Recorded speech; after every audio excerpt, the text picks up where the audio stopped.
Centennial is back in the 5AA championship for the second time in 3 years. But the new kid on the block is no stranger to section success, with Andover coming off titles in 5 of the last 6 years over in 7AA. Despite slow starts, the Cougars and the Huskies are soaring.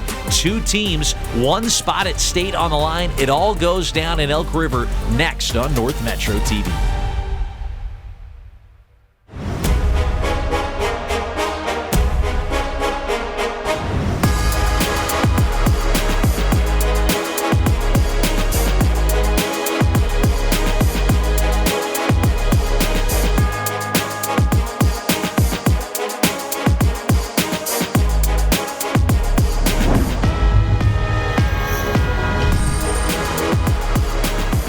Welcome into the Furniture and Things Event Center here in Elk River. It's the 5AA championship game pitting the Centennial Cougars against the Andover Huskies.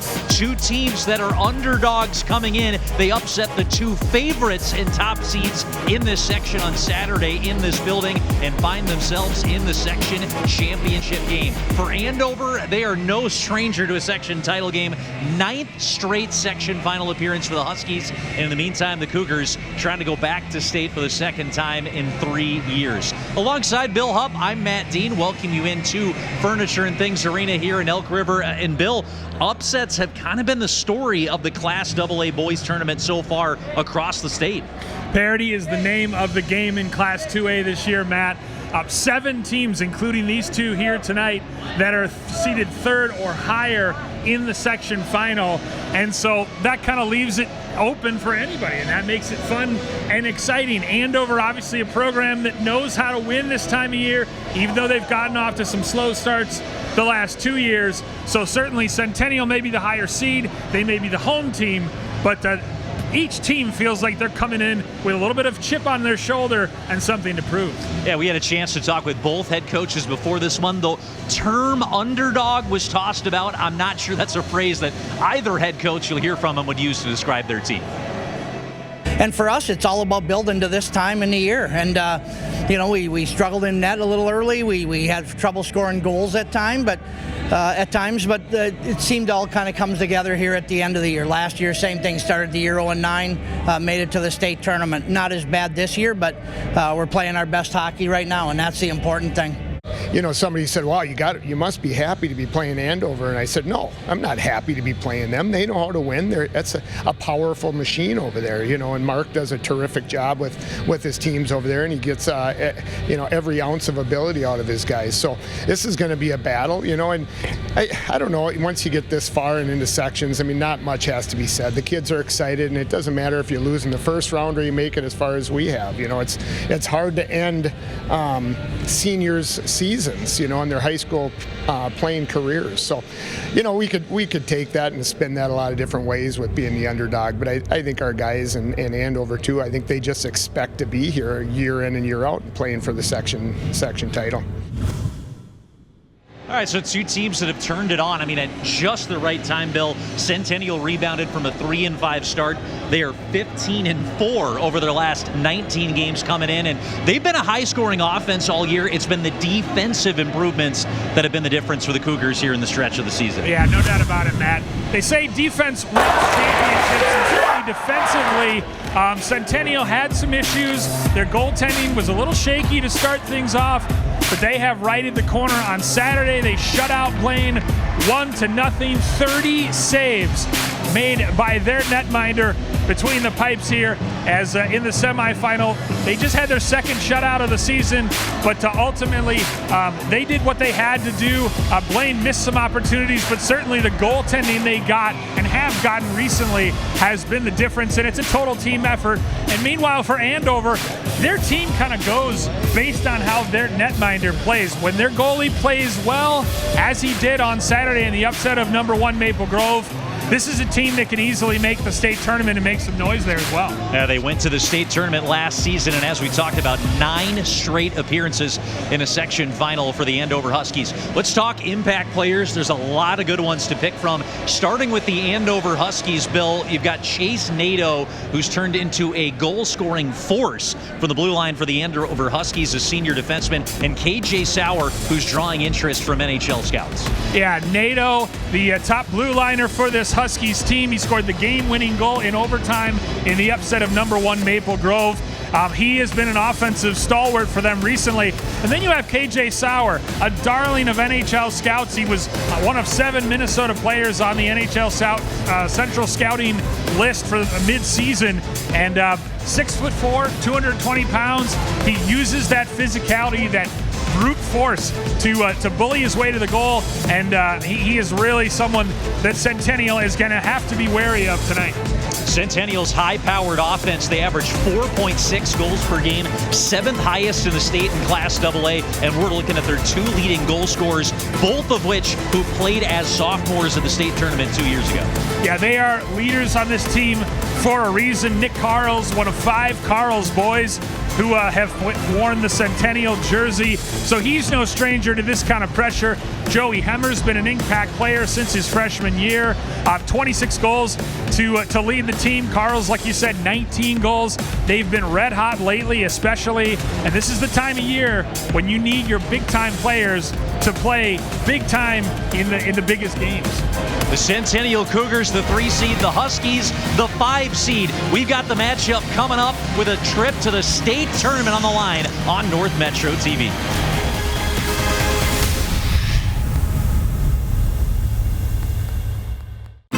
An apple core or potato peels. That leftover pizza you promised you'd eat. Ew. Those dirty napkins and paper towels. Stop treating us like garbage. Did you know up to 30% of what you're throwing away could be composted? Composting gives your discards new life, which can be used to improve soil. To learn more about the new organics drop-off programs available throughout the county and get your free starter kit, go to anokacounty.us/organics.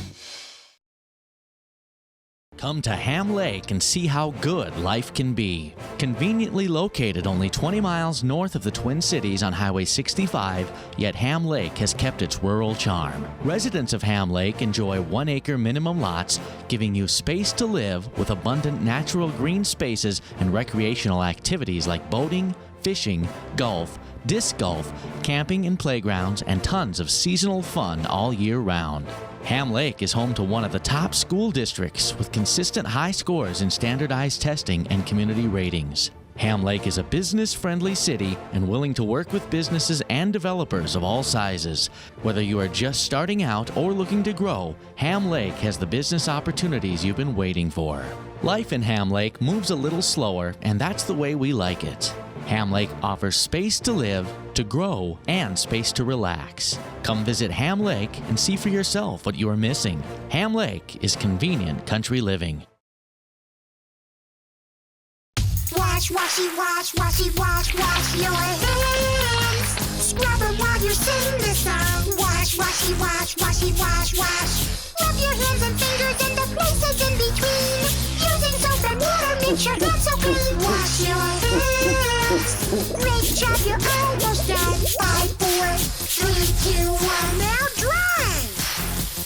Wash your hands for 20 seconds, just like Elmo.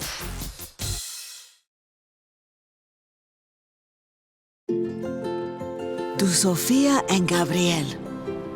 Even though these old knees can't follow on your adventure to the forest today, these flowers represent my love. These stitches and threads join us together.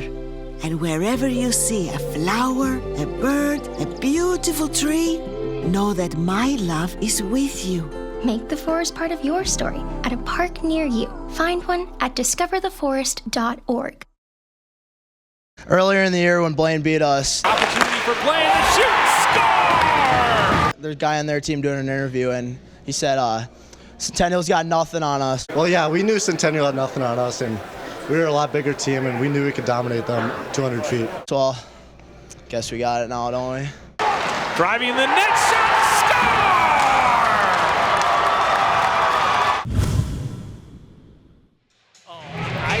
one Laxbro just stoking the flames of another there as Bill Huff antagonized Isaac Adams, and we love to see that this time of year as we welcome you back in a Furniture and Things arena. Rivalries mean everything, especially when it's a trip to the section final.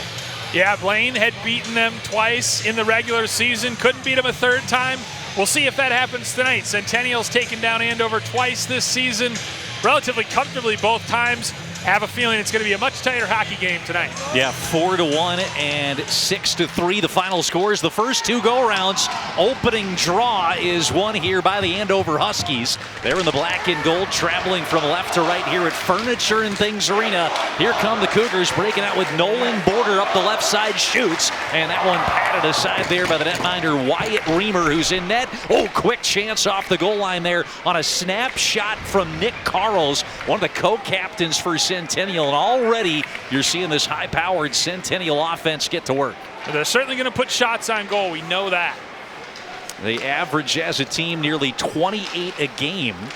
Andover's offense just shy of 26 in terms of the shots. Seventh highest scoring offense in Class AA, and as we mentioned, put up 4 and 6 respectively in their two regular season meetings with the Huskies. First time that Centennial and Andover meet in a section final as Cooper Hare wraps this one in around the boards, left side to right side, centered by one of the Centennial co-captains, and he couldn't find his intended target as it was snapped off the stick there at Gavin Cunningham. Held into the left side at half boards and pushed along there by Joey Hemmer. Hemmer, number 5, the leading goal scorer with 26 on the year for Centennial. What a career he's had on the red and white. Andover tips it in. Hendrickson trying to dig it out. Drops, jams it up against the wall. And then in for support is Kellen Searles.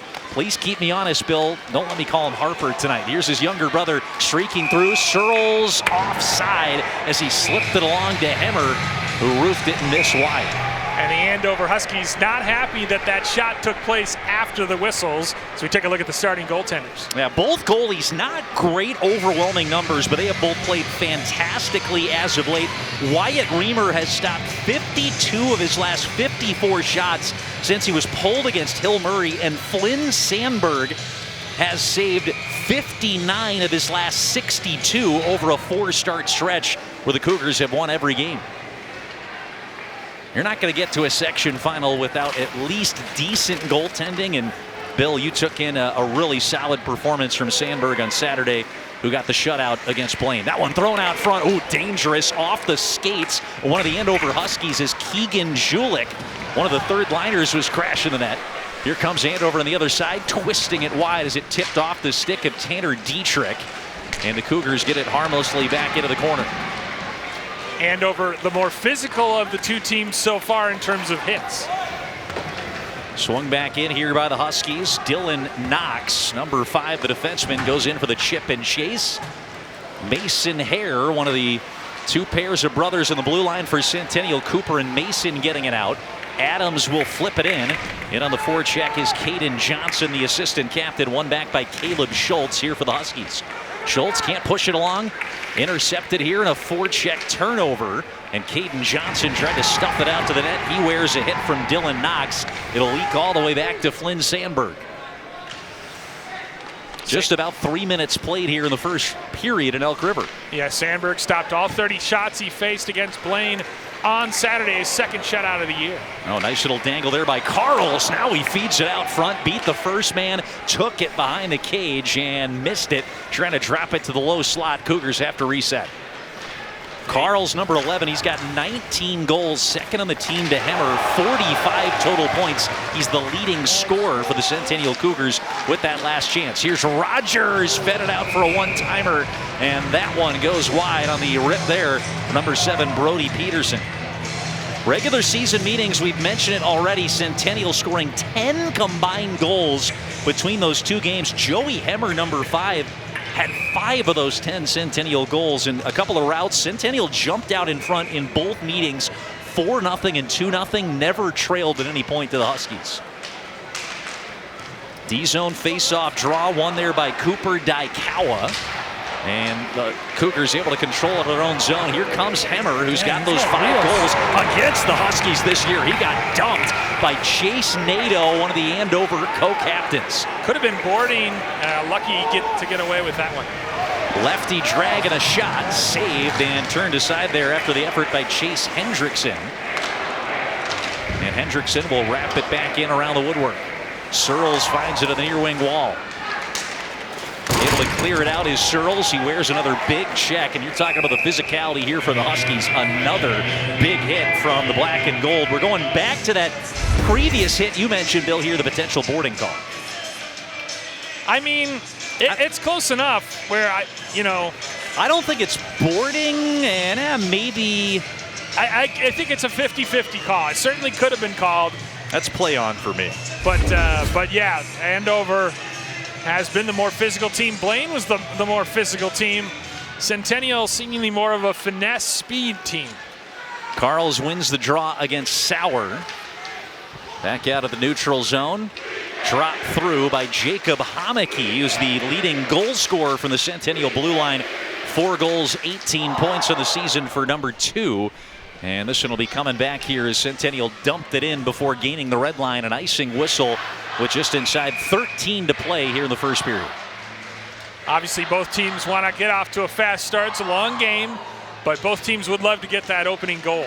Langfeld wins the draw against Carls. A deflected shot from the point came in from KJ Sauer, paddled aside there by Flynn Sandberg, who saw it all the way through. Good link-up play here in the neutral zone. Carls entering from the left dot, shoots. That one didn't get through to Reamer, I believe. And the rebound caroms back to Nolan Border, who sends it back in deep. Great atmosphere here for the section final. Casey Rogers slings that one up to the blue line, and a good hit there by Mason Hare to dispossess the Andover rusher there. That was Keaton Coe, who was nearly in on a breakaway. Excellent stick by Keegan Julich to poke check it away. Homeke gains the red line. Sauer poke checked it free. Camden Langfeld just misses on the entry pass there, and will dump in behind for another whistle. 12:05 left to go here in the first period. We talked about it inter-open. 2 teams that have turned it on at the right time. It's been a longer trend for Centennial, who've won 15 of their last 19 after a 3-5 start. But I think Andover, Bill, dropped 7-9 to end the regular season. They're back here in the title game. You heard head coach Mark Manny talk about it in the pregame. Remember, Andover last year were nearly below 500 this time of year after starting the season 0-9. They made a run all the way to the state tournament in St. Paul last year. Well, they've always had the talent. It's just a matter of if they can get consistent play from their goaltending and across their lines. Better goaltending, and you got to imagine getting KJ Sauer back, who played injured at last year's state tournament. He was playing through multiple torn ligaments in his knees. As Cooper Hare enters the zone, left side shoots, misses the net, wraps around back to the blue line, and kept in by the Cougars and Matthew Sigler. Cougars going for a change. Sauer just returned here in the 2026 calendar year and has made an impact. 7 goals, 18 points in his 13 games played after missing the first half of the season. This one a shot that deflected off of the block of Matthew Sigler, senior defenseman, 6'1", 190, tipping that shot from Jack Rickley, who snapped 4 games without a goal by scoring on Saturday, number 19 for Andover. He's got 3 goals, 8 points, in 8 assists rather, so far in 2026. There's something to be said in terms of the DNA of a program of knowing how to win this time of year. So even if they finish the regular season 2-7 in the last 9, they just know how to get it done at playoff time. Rickley intercepted on the blue line, tried to thread it down low. Eddie drops with a good read there in between the circles with a key interception for Centennial. Leaks back out, drops, will handle on the backhand. He's a 5'10" junior defenseman for Centennial. Dumped in by Cunningham, cast aside there by the netminder Reamer. Cleared back out to neutral ice where it's brushed along by Hendrickson. Drops, walls him off, and wins it back in the red line. He'll keep it moving. Now here to Hare. Hare switches the ice across to Cunningham. Cunningham steaming it up the right side, shooting for the top of the circle. Paddled aside there by Reamer, the sophomore in goal for the Andover Huskies. Nearly broken up at neutral, and that little tip, I think that was Cunningham that broke it up. That forced Jack Rickley into an offside position. We played nearly 7 here in the first period. No score from the Furniture and Things Arena. Shots in Centennial's favor, 4-1. Yeah, Centennial third in the conference behind only Rogers and Elk River, who just lost to Moorhead in the section final. Rogers, of course, getting upset by Wayzata in their section semi, but they were the #1 team in state. And so Centennial, they talked about not feeling like underdogs. That's why. That one shot through some traffic with an net front presence there by Coe. That's a good save from Flynn Sandberg to turn aside the point shot with a screen. Coe forces it back out to the red line. Still a loose puck, and Langfeld will slip it along to Sauer. Sauer centers. Good pass. Sandberg lays out with the save. And the open net. It's buried. Chase Nadeau, the captain, scoring in his 4th consecutive game. And the Huskies strike first here in Elk River. A fantastic initial save by Sandberg, but him sprawling out left the net wide open, and unfortunately the rebound came right to Nadeau in the slot, and he made no mistake with the empty net. With 9:41 left to go in the period, there's that initial outstanding save, but it left a gaping net. And Chase Nadeau with his 6th of the year, the senior defenseman, scoring in his 4th consecutive game that extends a point streak to 5 straight. And he's been a force on the blue line here for the Andover Huskies in the playoffs. He kind of reminds by number 9, KJ Sawyer. He kind of reminds me a little bit of Charlie Shane. If you remember the Arizona State transfer who played in Andover and now plays at St. Thomas. Similar kind of build. And yeah, Sandberg kind of, he had some traffic in front, so he wasn't able to scramble back into his goal mouth. And unfortunately, kind of the wrong guy for it to fall to if you're a Centennial supporter. Nadeau from Sauer, and here's some room for the Cougars. Little 2-on-2 as Adams tries to make the power move out wide, and it's poked free there by Dylan Knox, a tremendous skater for the Huskies in the blue line. That one shot and deflected wide there on a save by Reamer. My goodness, that was nearly tucked in by Keegan Julik, the senior forward. Here comes in center point shot, missed high and wide there from Hendrickson. Now he tries to fish it out of the corner, cuts to the net, shot and deflected off a Cooper Hare's stick. Cougars still try to force it out. Sigler leads the rush off the blue line, enters center point, leaving it as he tried to slip it along there to Joey Hemmer. Now a 2-on-1 the other way. Here's Coe, off to the open man, backhand, score! Camden Langfeld from Coe, 2-0 Andover. Oh, that was slick, and it all came for the turnover in the neutral zone. 2-on-1 led to a 2-on-1 break, slid it across. Sandberg overcommits to that short post, and Langfeld goes forehand, backhand, and even I wouldn't have missed from there. So Langfeld says, "Call me," as he slides out in front of his supporters. 2-0 Andover. 2 goals, I believe, in about 2 or 3 minutes. And Centennial's been sucker punched here. 64 seconds between goals to make it 2-0 Huskies. And number 4, Owen Luchen. So Langfeld from Coe and Lutkin for the second Andover goal in just over a minute. And now the Cougars trying to reel from getting punched to the mouth a couple of times here early. Searles carrying it down low. Sharp angled shot turned in by Carls. Took a deflection. So nice save there by Reamer to turn it aside. Here comes numbers again for the Huskies. Nadeau, poke check from behind by Nolan Border. Fantastic play on the back check from number 12. And a few black jerseys getting in a little too tight to the netminder Flynn Sandberg, and the Cougars take offense. Yeah, and maybe the Cougars trying to get themselves going a little bit. Trailing 2-0 with those 2 goals as a little snow job, and then Carls comes in on the captain for Andover, and wouldn't be surprised to see a couple coincidental minors out of this one.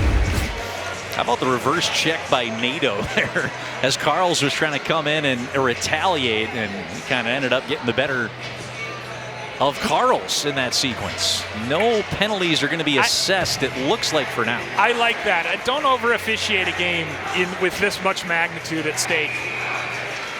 Rich Menny has got a lot to think about. Andover scored 2 goals on its first 5 shots.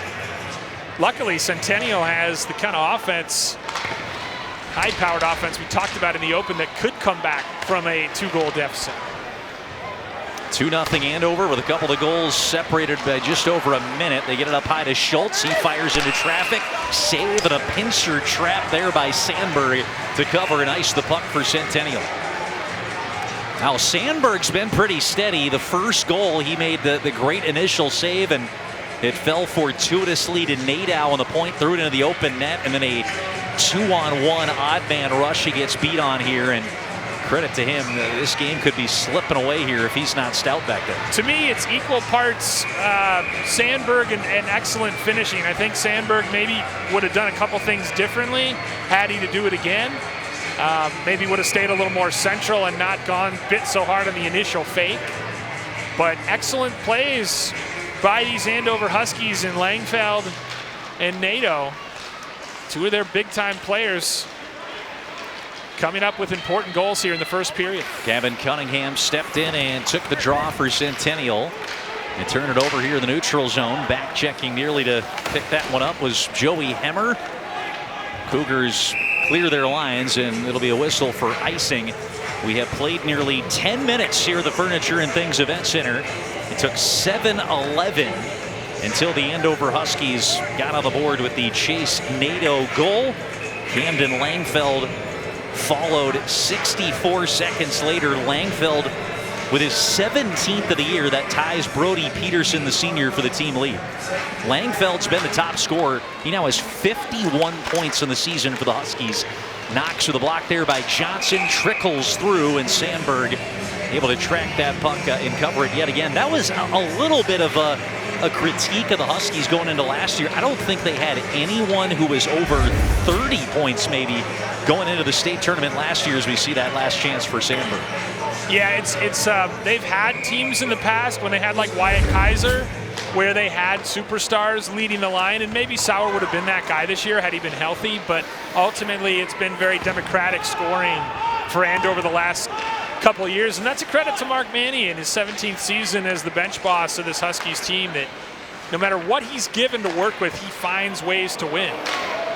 Well, Langfeld's got 50, and you got to imagine if Sauer played a full season, that one gets snapped wide, rims back around here to the near side boards, and Carls will hold it, and that's probably another 30 or 40 point scorer if you project his numbers out to a full season. Here's Border. His shot gets blocked. Rebound falls to Carls. That one snapped in. I don't think either shot got through to the netminder, Wyatt Reamer. Good defense for the Huskies. Yeah, I mean, part of good defense, obviously, in hockey, not just the goaltending, but how are you defending the goal mouth area? Oh, Searles nearly sniffing a clean break in on Reamer as he tried to intercept that blue line pass. Still hung up here in the neutral zone. Kellen Searles, of course, the younger brother of Harper Searles, who was part of the Cougars' last state tournament team 2 years ago. And we're going to have a penalty here assessed. And it's going to go on Centennial. Cougars getting the extra attacker on. Lutkin's shot snapped wide. Cougars still can't get a stick blade to it, so extra attacker out here for the Huskies. Lutkin snaps it across. Julik will get to this in the corner, and the whistle will come for that penalty to be assessed on the Cougars. This is not helpful, as Matthew Siegler just gets his stick caught up and right in front of the ref there along the inboards. So Cougar penalty kill, which has been good lately, has to go to work. Inside 6 minutes to go here in the period. First penalty of the game going against Centennial. Against number 21, Matthew Siegler, 2 minutes for holding. That is hooking the call, and don't listen to the PA announcer. It's Sigler, the senior. Did he say holding or hooking? I think he said holding. Doesn't matter. Power play for the Huskies, 26.5% on the season. They are a top 20 power play in Class AA. Both these teams very good power plays. This one snapped down low here. Walking that goal line is number 9, KJ Sauer, and they mishandle it at the blue line as they tried to slip it back up top. Sauer is a big presence as a net front presence for this Huskies power play. Centennial's penalty kill just shy of 79% on the year, but they were 2 of 2 Saturday against Blaine and are 5 of 6 so far in the kill in these section playoffs. Just about a minute expired here on the power play opportunity for the Huskies. They are 1 of 7 on the power play in section so far. Dumped in, Sandberg can't get the goalie paddle to it. Coe trying to work it out of the corner. Jacob Hameke now battling with Hendrickson down low for Andover. Drop back up high. Here's Peterson. Snapped across to his blue line mate. This is Lutkin. He'll dump that in off the end wall, and Coe finds it. Second power play unit on the ice here for the Huskies. And time running out here as they've got 30 seconds left to work with in the skater advantage. Centered and cleared out of there by Jacob Hameke, the sophomore for Centennial. Good penalty kill this. I believe Andover just 1 shot on this power play so far. Here comes Peterson with a right wing zone entry. Tries to drag it around Cooper Hare. Drops it up high to Lutkin, center point. Lutkin shoots, and that one a save made by Sandberg. You can hear it thud off the pad here in Elk River. Lutkin holds it in ahead of the Cougar bench. Down low, cutting his way off the wall. Thackeray throws it out. Outstanding save by Sandberg to deny Chase Hendrickson point blank. Got to be concerned, though, giving up these kind of grade A chances as we're back to full strength. Sigler enters the zone fresh out of the penalty box. Nipped off the puck by Lutkin. Andover clears back ahead of their own bench. Here's Rogers. Fed it off the stick there of Searles. Deflected back in behind. Shots on goal have stayed at 8, but Andover definitely had 2, now 3. Larson shot it. Rebound fell right to Camden Langfeld. His second of the game. That was a bad giveaway by the Cougars in their own zone. Andover takes advantage. Langfeld pulls himself into the team lead with his 18th of the season. Second tonight here at Furniture and Things Arena. Wow, Langfeld was Johnny on the spot there. Big, juicy rebound, and it falls right to him. So how many times tonight has Sandberg made the initial save? At that turnover, as Sigler had his pocket picked, ultimately led to some disaster now for Centennial. They really find themselves behind the 8 ball against Andover here in the first. Scoring for the Huskies, number 10, Camden Langfeld, assisted by number 18, Dylan Larson. The state tournament this year, they come in with a sub-500 record at 10-14-3. They lost twice to Centennial in the regular season by a combined 10-4 score. It'll be Langfeld and Larson, the goal scorer and the assist getter on the play. That was, I mean, a bad giveaway by Sigler and Centennial, but a great play by Larson with the steal and the initial shot that led to the tap-in goal for Langfeld. Yeah, that's the thing. I think it's been better offense from Andover, and Centennial just 7 shots on goal in the first period, so they have yet to really test the netminder for Andover. And, they obviously need to get going offensively here to have any chance in this section final. And Andover just came out with all the energy. They were throwing the big hits early. And as you said, it kept a lot of those Centennial shots. The Cougars have some real snipers in the lineup. They've kept it all to the outside and not a lot of second chance opportunities where I think all 3 goals tonight for Andover are off of rebounds, second chance opportunities. Dylan Larson out there just throwing his body around. And if you think the hitting's going to stop with Andover, now that they've got a little jump and a little momentum, you got another thing coming. Now they got some of their 4th line guys out and working first shift for Will Blado, number 12, with the dump in for the Huskies. And now when you have this early lead, you've got the opportunity to bring out some of your energy grinder guys from your 4th line to just kind of keep this game tight out there. On you! This one skated through by Owen Lutkin. He stays with it, enters center point, offside whistle as number 12, Will Blado, the guy we were just hyping up. I think he stepped into the zone on his first shift, a little too antsy there into the offensive zone. So this will come back here with less than 90 seconds to play in the first period. 3-0 Andover. Chase Nadeau scored about 7 minutes into the game. Langfeld followed with his first of two 64 seconds later. And on all 3 plays, an initial save by Sandberg, but the Huskies taking advantage of rebounds and soaring here at Elk River in the section final. Good look here for Carls. His shot steered wide. Good stick by Langfeld, but the rebound falls home. Nolan Border with the goal, and Centennial have one back here before the intermission. How huge is that, Matt? 1:09 to go before our first intermission. And I was just about to say, Centennial would love to get one back. They need to see one go in, feel a little better about themselves, and just go in with a little more belief as you see it from behind the goal right here. Yeah, that initial shot from Nick Carls deflected, and Nolan Border sniffing around that net like all the good goal scorers do. His 14th of the season. Nolan Border, that's his first point in the section playoffs. Cougars, number 12, Nolan Border, assisted by number 6, Eddie Drops, and number 11. Less than 1 minute remaining in the first period. So that'll be Eddie Drops and Nick Carls getting the 2 assists on the Border goal. Good pass break up here in the slot by Gavin Cunningham, and he zips it along here to Mason Hare in the breakout. Mason Hare had his pocket pick, stick tied up there by the defenseman Casey Rogers, the senior for Andover. And it's sent in behind here for Jack Rickley.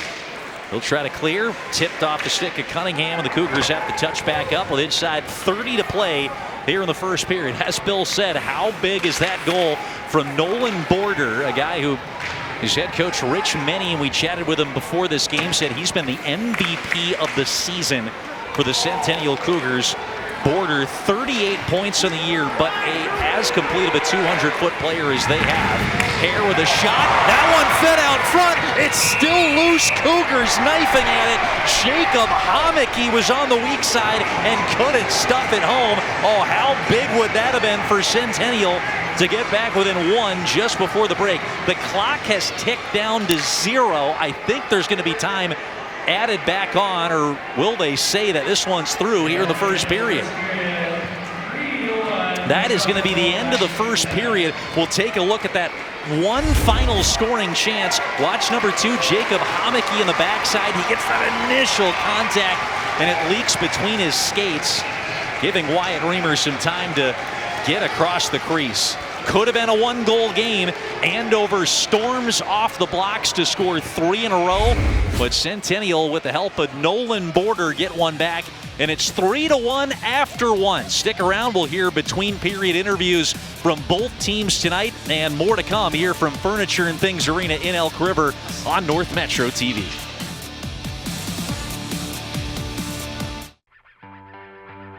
We in Spring Lake Park believe in building a strong and safe community. Our city moves onward and upward while holding on to our traditions and roots. We maintain a small town feel even though we are nestled next to the big city. We believe in being good neighbors and building community with safe neighborhoods. And we believe in citizenry and promote being active both physically and socially. We in Spring Lake Park love to play and believe in having an abundance of parks, playgrounds, and green space so that everyone can take a moment to enjoy the natural beauty that surrounds us. We believe in educating our children well, so we use the most advanced tools of learning to ensure continued success and bright futures. We promote athletics to keep our children fit and healthy and build a sense of teamwork. We in Spring Lake Park believe in providing a good, stable home for industry and small business to thrive. We have a large variety of successful businesses that have found continued success and benefit from excellent visibility off Highway 65. And a large customer base, as we are located only 15 minutes outside of downtown Minneapolis. Come visit us in Spring Lake Park, and you will see why we believe our city is one of a kind.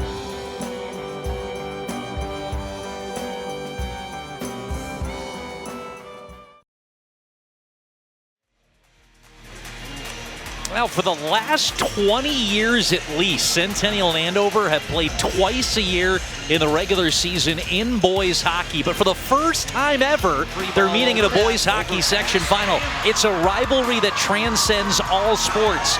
Volleyball, soccer, every year in girls, it feels like the Huskies and the Cougars are playing with a trip to the state tournament on the line. Basketball, badminton, you can just name non-MSHSL sports. Andover and Centennial have probably played in a game with a trip to the state tournament on the line, and we've got another fantastic chapter in the history book between these two teams. Andover scored the first 3 goals. Nolan Border got one back for Centennial. Bill Hupp caught up with the Centennial goal scorer between periods. Down here with junior right winger Nolan Border, who scored the only goal for Centennial in that first period. They trail it in our first intermission 3-1. And Nolan, how important was it to get that goal with a minute left in the first period? Definitely big. I mean, we didn't really come out the way we wanted to, but I mean, now we got the momentum. We almost scored at the end of the first, and yeah, coming in hot to the second.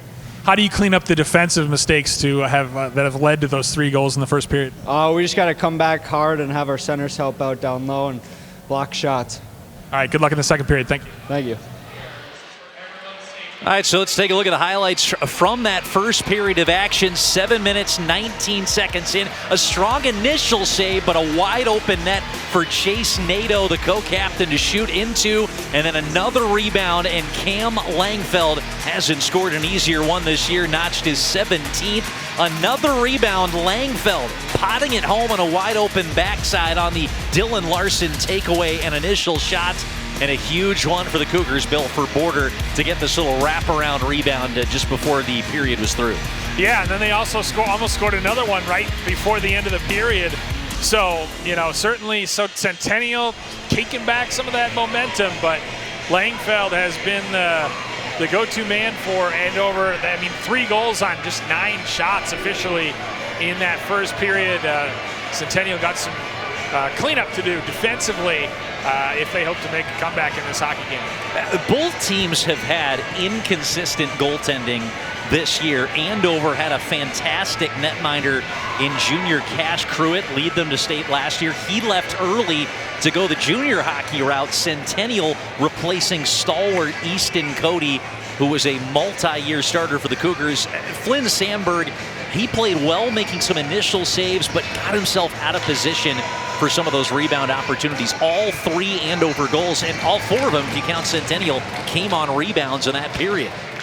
Cougars will travel from left to right here in the second. Carls wins the opening draw, and already a stern check laid down here by KJ Sauer on Sigler to let him know he's there. This one thrown to the backside, attempting to thread a pass through was number 9, Cooper Hare, one of the co-captains for Centennial.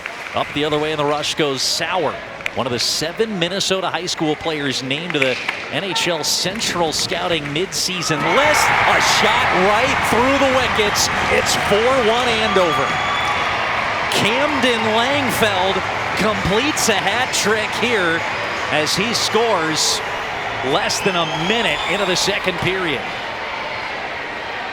I think on that one, Sandberg got out of position a little bit. Again, sliding too far to his post when the puck was behind the net. You see right here, he slides over, and then he doesn't quickly over to his post in time, and then it just goes right through the 5-hole.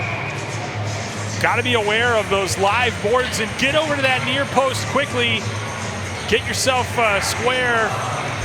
But, ultimately, just positional soundness, the difference, and whatever momentum. With the hat trick, number 10, Camden Langfeld, assisted by number 4, Owen Luton. Yeah, watching that replay, I kind of thought that was tucked in by KJ Sauer. They do announce the goal there from Cam Langfeld, and me watching it live, I called it as a Langfeld goal, and that's what they announce it as, at least for now. I just announced it as Langfeld from Lutkin, number 4. Lutkin is second helper of the night, but Sauer. That one's blockered away there, zipped off the stick of Chase Hendrickson, and Sandberg clears it over the glass. I thought Sauer right in front of the net tipped it in as well, maybe, but he turns and points towards Langfeld. I think it goes in off a skate. It's off his skate, no kicking motion. That should be Sauer's goal. So scratch the hat trick for Langfeld. I'm giving that to Sauer. Langfeld and number 4, Lutkin with the 2 assists. So if it goes off a Centennial skate, is it the closest Andover skater then who gets it? Okay, interesting. That would have been a Langfeld. That should be Langfeld's goal if it was off a Centennial skate, but that to me looked pretty clear like that was off a Sauer's skate, and that should be his 8th of the year in 14 games. Not bad efficiency, and a bit of a bad puck luck there. Cunningham fires in a shot, turned away here by Wyatt Reamer. Nice little pass off the wall here to get it to an open break, and another one fired in. Cade Dorstad scores, and the goal's still flowing here for the Huskies in Elk River. Fantastic assist from Larson off the wall in the neutral zone. New goalie on the ice for Centennial. They will pull Sandberg, and Quinn Gould, the senior, will take over after the latest here for the Huskies. You feel for Sandberg. I was going to say, at what point do you consider making a goalie change? That one just over his shoulder. Well-placed shot for sure, but yeah, good timeout here by head coach Rich Meny and Centennial. Got to get the boys to regroup with now a 4-goal deficit here. A nice pass by Larson to get it off the wall, and a good shot, top shelf. You rip that bottle off the top, but it has been a tough stretch here for Flynn Sandberg. Quinn Gould, who split starts with the junior as senior in the regular season. He will take over in net, and Mark Manny's side out to a terrific start here the second period, scoring twice in the opening 93 seconds here, the second stanza. Yeah, and again, you feel it's a bit of puck luck, it's a bit of positioning. I think Sandberg, while he made some really special saves here tonight, positionally just, I think, got a little outside of himself at times. And so you feel for the kid because he was brilliant against Blaine in the section semifinals, but I think the right move by Coach Rich Meny to turn to his senior. Now remember, Sandberg had won 4 straight starts coming in. He had a better than a .950 save percentage over that stretch. Quinn Gould, 4-4 in his 8 starts, of .410 goals against. His save percentage at .861. He has not appeared in a game since February the 10th against Moundsview. Quick chance here out of the timeout as it was tapped along there by Nolan Border. And he will take it away back out at the red line here for Centennial. Border's pass zipped off the referee. Intercepted here by Nato, who rolls through a check from Sigler. Cougars dump it in behind. Quinn Gould in net. 5-1 Andover here inside the opening 2 minutes of the second period. Down to a knee here to block that centering feed was Keaton Coe, and then Reamer, a good job to find that loose puck between the skates of his defenseman there. It's something I've noticed too with a lot of the goals or a lot of the opportunities. Centennial maybe throwing too many guys forward. They're getting beat on the odd man rush multiple times tonight. We saw it with that last goal. The guy just able to skate into the top of the circle and fire a shot off unopposed.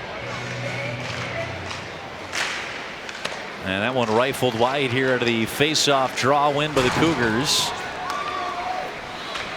3 shots by Andover here to start the period. 2 have found the back of the net. Cougars with just 1 shot on goal here after outshooting the Huskies 10-9 in the first period. Just ahead of the Centennial bench, pitch back in. Cooper Johansson goes across the way to Casey Rogers. Rolls off the check from Mason Hare and gets it in deep. There to retrieve in the forecheck is Brody Peterson for Andover. Swung back around the wall. Trying to clip it out was Cooper Hare. Andover holds the line. Quick shot rifled in there by Brody Peterson. First action of the day for the senior Quinn Gould, who's now in net for the Cougars. Way to hold the post by Gould. It's just sliding post to post and staying solid sometimes.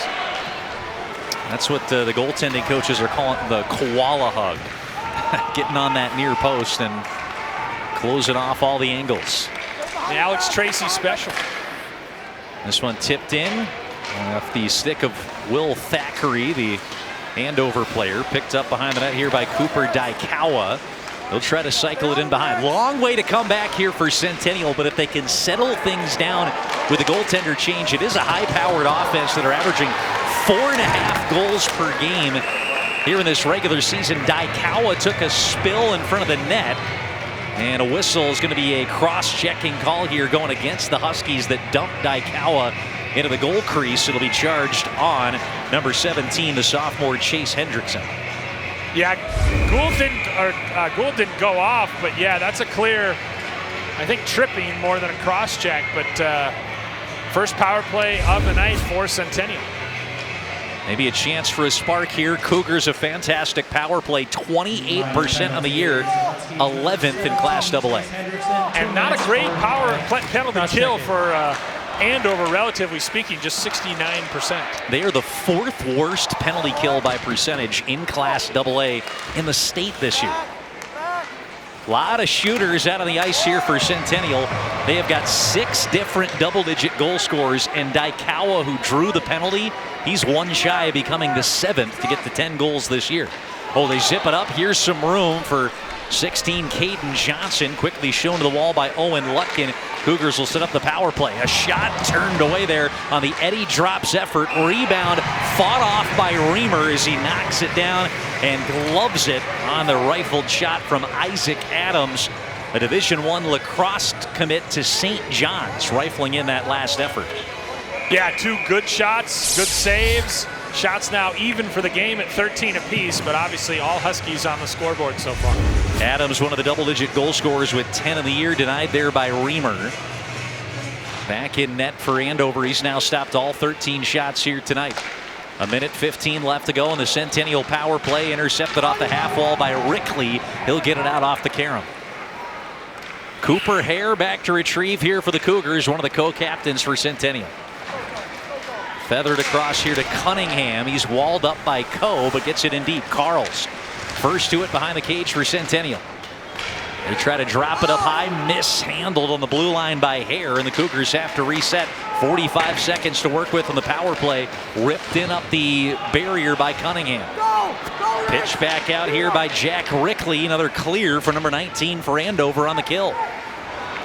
Cunningham misses the pass, trying to slip it along to Hare. Now Rickley will get to it and stall for time behind the cage. Intercepted by Cunningham and the Cougars. They've got 25 seconds left to work with. Little sweeping poke check from behind. Strong play by KJ Sauer, who now finds it on his own goal line here in the dump in as the Cougars bring on fresh power play personnel. Yeah, it just feels like Centennial with that kind of back pass that missed. They've just been a little bit off tonight. Drops. Slides the check away there from Langfeld. Gets it up to Cunningham with space. Drags and shoots. Left pad saved by Reamer as the penalty expires. And Hendrickson can return to the ice now for the Huskies. 11:10 left to go. Good hand-eye coordination. Nearly held the zone there, Nolan Border. In with spaces. Sauer shoots. Turned away here in a pad save by Gould, who came in after the 5th Andover goal, which came 93 seconds into the period to put the Huskies up 4. Here's Carls reaching in Rogers, a clear trip, and the Cougars are back out on the power play. Tried to draw one as well on Carls. Ref's not going for it, so back on the power play goes Centennial. Their previous power play, they didn't score, but they did get 3 shots on it. There's the look. Rogers just missed the puck and clearly got the skates in there on Nick Carls, one of the co-captains. 19 goals on the season for Carls. That's the 2nd most in this high-powered Centennial offense. Mark Manny's always got something he's fired up about. That's about as textbook of a trip as you're going to see, but in a section final like this, every head coach is going to have something to gripe about. Caden Johnson here at the dot. They'll make him redo the draw here as he goes up against Rickley. There's an old quote, I think, from when Andover were in the state tournament and won it a couple of years ago, where Mark Manny basically said all of his assistants are the positive guys that point out all the weaknesses of all the opponents, and all Manny can see is the strengths of the other team. There's a drag to the net. Good scoring chance. Walled off by Reamer as he denied Nolan Border of his 2nd of the game. Manny always comes in as the pessimist in every pregame meeting, saying, He thinks every team they're going to play is going to smoke him. He probably still thinks that when it's 5-1. He's the Lou Holtz of Andover hockey, but Reimer has been sound tonight. He hasn't had to make any truly special saves necessarily, but he stopped 14 of 15 that he's faced, and his offense has done the rest. Remember, not great overall numbers for Reimer, but he has been more than solid in the section playoffs. He stopped all 19 in a quarterfinal win against Totino Grace on the road, and then stopped 22 of 24 in the overtime win against Maple Grove last Saturday. And remember, that's the big spot. Andover have 7 of their top 9 forwards back, 5 of their 6D from last year's state tournament team. But Cash Cruitt, last year a junior, left early for junior hockey. And so Andover came into the year with 0 minutes of varsity experience between the pipes. Reimer has really rounded into form down the stretch, the sophomore. And in theory, he's only going to get better as an upperclassman, which is a scary prospect for those teams in Section 5, even with Rogers having moved to Section 6. And that's a no-no. Cougar is going to be whistled for icing on the power play.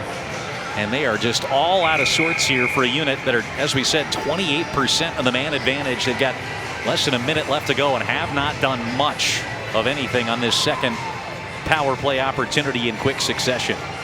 No, it hasn't been as fluid as the first one, certainly. Daikawa will win the draw and snap it back here to a teammate. Now they'll try to set it up. I will say they've spent a lot more time in the offensive end in this period, but they just don't have anything to show for it. And Andover's been extraordinarily efficient. Now 2 early goals, but the Huskies chased the starting netminder Flynn Sandberg. And Andover gets another clear after a big hit back on their own defensive end. 20 seconds left to work with here for Centennial. Cunningham switches the ice across here. Now entering the zone is Hemmer. Hemmer back to Cunningham off the half wall. Mishandled, cleared in a backhand by Coe, but held in by Cooper Hare. Hare lost it on the dot, tried to lay it off to a teammate. Another breakup by Coe. Gets it back out to the woodwork. Up top for Cunningham as the penalty expires, and Rogers will skate to the bench. Hare fires and scores. Joey Hemmer finds the loose puck, bottom of the right circle. It's not a power play goal, but it's a big one for Centennial to get them back within 3. Finally, some crisp execution. The power play had just released. Hemmer on the weak side, and he managed to slam it in short side and beat Reimer. Great find, and he just dragged it, popped it past Reimer. But great find cross ice, and Hemmer slammed on the brakes, managed to just snare it, and then put it past Reimer. And Centennial, again, this is a team that can score in bunches, so, you know, 5-2, not out of the question for a comeback. For the Cougars, number 5, Joey Hemmer, with assists by number 11, Nick Carls, and number 7, Gavin Cunningham. So Joey Hemmer with his team leading 27th of the season. It's an honorary power play goal. Rogers was out of the box, but rather than joining the fold, he skated all the way across the ice to the benches for a change, and Centennial kind of scoring in that sequence where Andover not technically were shorthanded, but still kind of regrouping out of the penalty. And a quick cover up here. You got to give some credit to Quinn Gould, who's come in off the bench cold and really just been solid out there to settle this game down in net for Centennial. And that's exactly what they needed. And that's why after that 5th goal, I was going to say maybe you consider making a change. You can always bring your goaltender back if you want to, but you just needed that kind of steadying influence of something different. And that's what he's provided. Those 2 guys basically split starts in the regular season. That's kind of the Rich Menny special. He likes to give at least a couple of goaltenders even run in the regular season, and usually finds his guy by the time it's section playoffs. But if you need to go to the backup, you got an experienced one on your bench that's seen a lot of varsity action this year.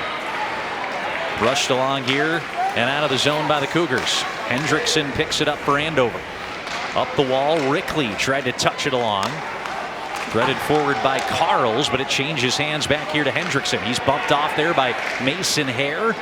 Leaks back into the zone, and Mason Hare playing alongside Jacob Homeke will go back to retrieve it. Good save, attack at the edge of the crease there by Quinn Gould. He was confident and needed to be. Carls off the pressure off the wall, couldn't link up with Border. He did get a little poke check to that, so icing waved off. Good job allowing his team to change on the fly. Mason Hare stood his ground on the blue line. Logan Adams chips it out off the glass. Hendrickson tries to slip it between the circles. Adams will win that race to the corner. Still hung up. Hendrickson stapled up here by Matthew Sigler, the senior defenseman. Sigler able to pry it out off the wall. Worked along to Tanner Dietrich. He threads it forward now for Carls. Carls in center point. Left it for Dietrich. Snapped it off the end wall. And trying to cut his way to the net was Carls yet again. Settled down by Dylan Larson. Number 18, his seniors played a strong game out there in the Andover third line. Carls, such speed when he gets ahead of steam through that neutral zone. Larson poke check to the puck out there by Cooper Hare in the neutral zone. Still scrambled around, carried forward by Cade Dorstad. That third line getting a lot of run here for Andover. Tip back in by Keegan Julik. Third liner for the Cougars goes out to retrieve. And then slip it past Dietrich to the wall and out to Larson. Snaps it across on the switch to Sauer. Sauer tied up by Cooper Hare down low. Andover making changes. Joey Hemmer, little backhanded pass tapped along by Daikawa, and here come the Cougars through center. It'll be Eddie Drops fishing out of the corner, centering. Goal became dislodged, and the play whistled dead here with inside 6 to go in the second period. Cougars find a way to get one back here before the intermission. 2-goal game going into the third. I'd say it's game on here in Elk River with the firepower, especially the Cougars have, as we've hit on. They're a top 10 team in the state in terms of goals per game in Class AA. Yeah, it feels like, goes without saying almost, but I'll say it anyway. Next goal, incredibly important in this hockey game. Langfeld throws it off the boards for KJ Sauer. Along to Langfeld, stripped to the puck. Good read here by Isaac Adams. Threw it off the end wall, trying to shoot it in a backhanded effort. That one thrown back blind to the net front by Cunningham. Didn't come off. Coe trying to lead the breakout to Langfeld. Maybe the two most talented scoring players, Langfeld and Sauer. They haven't spent much of the year on a line together, but Langfeld has twice been set up for goals here with his line out on the ice at even strength. KJ Sauer, one of the co-captains who missed the first half of the year with an injury. Last 2 games of the regular season, and in every game so far in the playoffs, Andover has got Sauer and Langfeld 9 and 10 playing in a line together. You want to get that scoring depth and lengthen your lineup if you can, but sometimes you just got to put your 2 best guys on the ice together on the same line. Centennial connects out ahead here with Nick Carls. Enters center point, tries to get around Lutkin, throws it through the blue paint. Nobody there. Drops, shooting from the right point. Picked up by Carls on the goal line. 4.5 minutes to play. Fed to the net front and deflected wide. Caden Johnson sniffing around the net front for a tip, and it just glanced wide. Rickley into the zone. Drops it off, and that play broken up well by Keegan Julik. The third line centerman back checking. Homeke throws it out to Hendrickson here at neutral. He'll fire it in, and that one gloved down by Gould rather than letting it go over the crossbar and potentially carry him dangerously off the glass. Goalies might be in a little extra high alert, as here's Hendrickson sashaying his way down low. Couldn't handle that puck, and crashing into the backside post was Tanner Dietrich.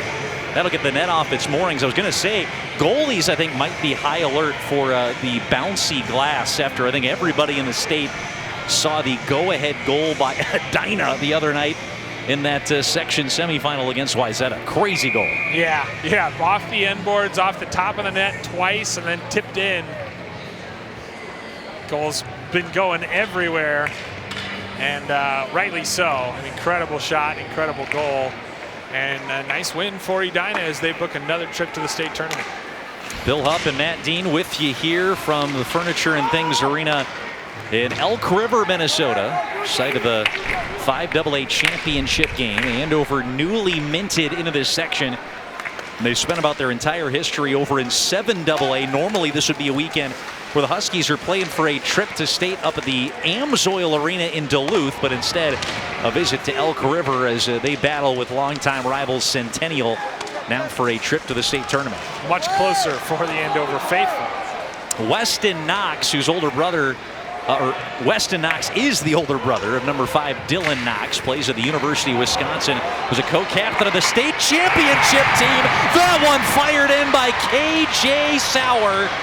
And a potential dagger here for Centennial, a defensive zone giveaway, and the backup goalie Quinn Gould hung out to dry against a terrific player here in KJ Sauer, who goes top shelf. I mean, probably his second goal of the period.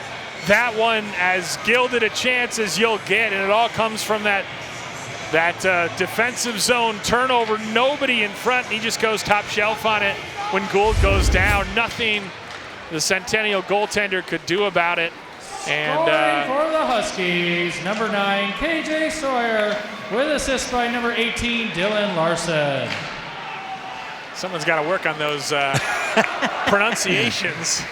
But yeah, KJ Sauer, in case there are any NHL scouts tonight, I think they'll give him points for that one, but that's a gift from the Centennial defense, and hard to win a section final when you are making mistakes like that in your defensive zone.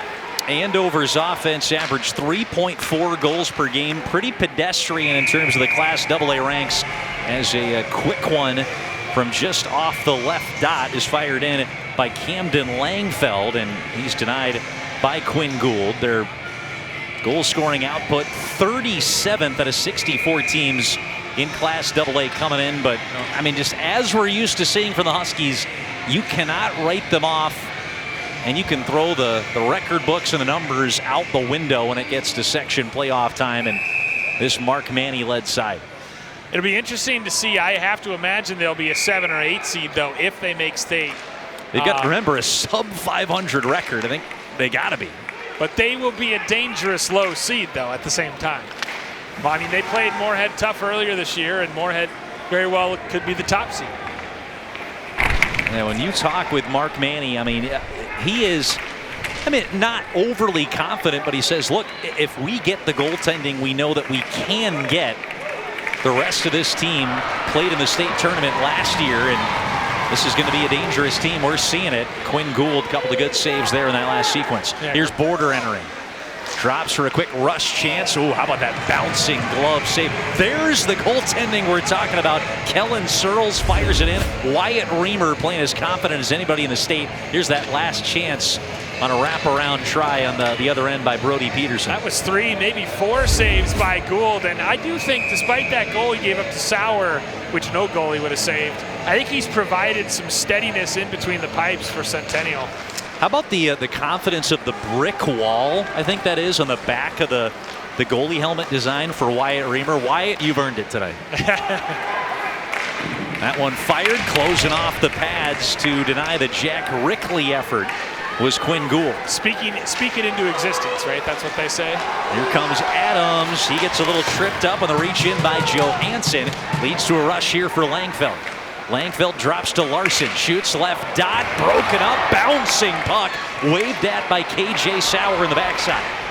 In the North Metro TV book, Sauer and Langfeld, that's the official one, by the way, 2 goals apiece, each hunting for the hat trick. Julick fires wide on the other end for Centennial. That one fired and paddled above the bend of the glass as it was rifled in by Cooper Hare off the left side at hash marks. There's the brick wall. I love it. A little graffiti style Reamer spelled across the back with the Minnesota State outline. That is a slick look. It's either a brick wall or a beehive, but based on it being a goalie, I think that's a brick wall. And the graffiti style art confirms it. Hamicki will shoot it in for the top of the right circle. Another glove save here by Reamer. Again, it's been an up and down season for this goaltender. He's given up 4 more goals in 10 of his 21 previous starts. He was pulled after allowing 7 goals on the road on February 7th against Hill Murray.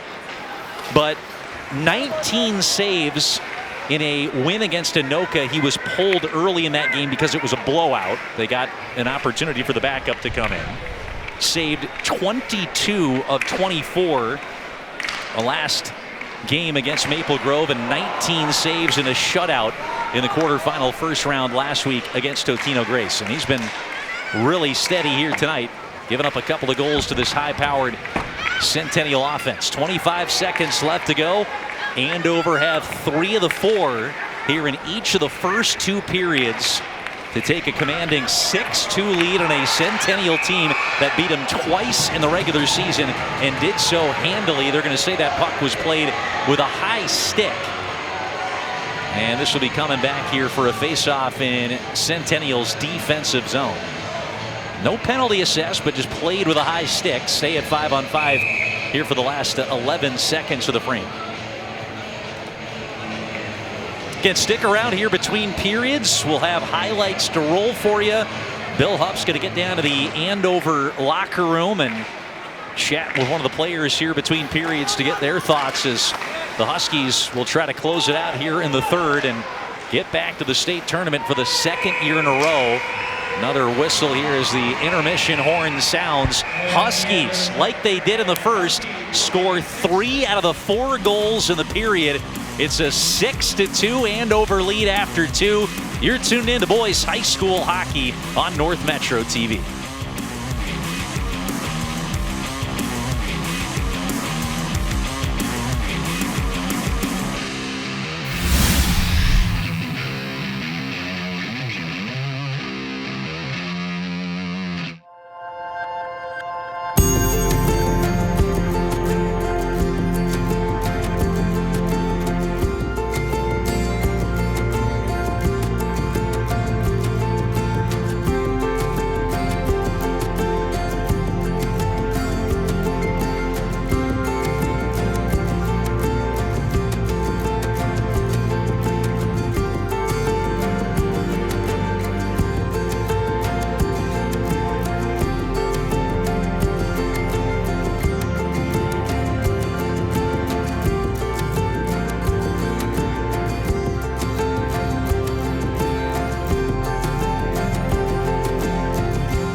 Andover adds 3 more goals in the second period. They have opened up a commanding advantage on the Centennial Cougars here after 2. 6-2 in the 5AA section championship game in this showdown between Rich Menny and Mark Manny here on the benches in this Northwest Suburban Conference bout. Beautiful spot to take in a little playoff hockey here on the campus of Elk River High School.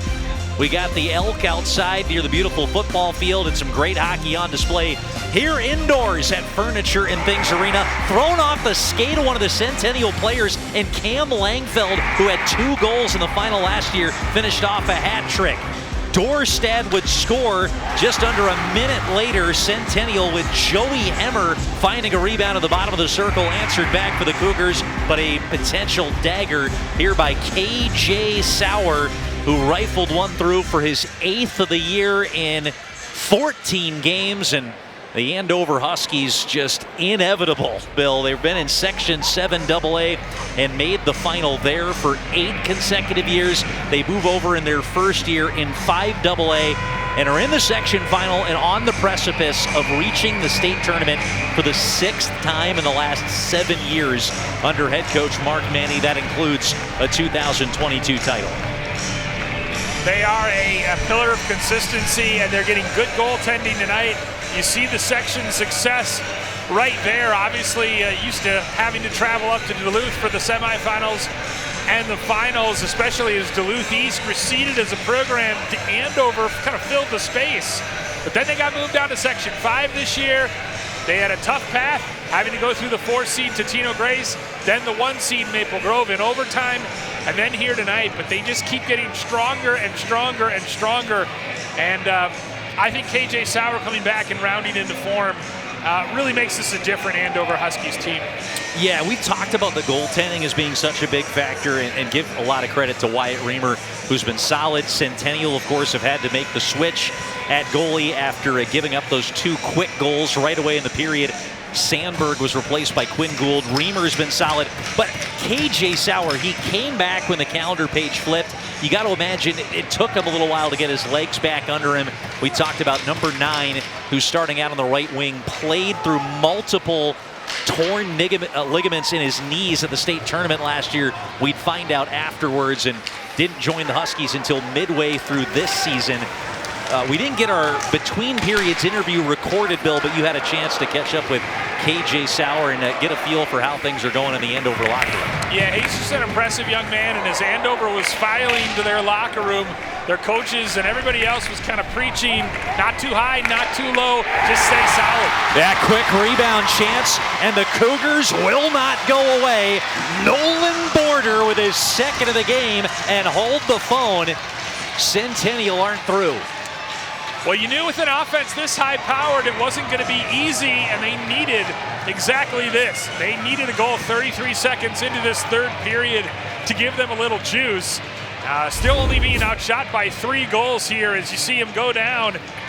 And just a backhanded attempt at Border right there for goal number 2 of the game.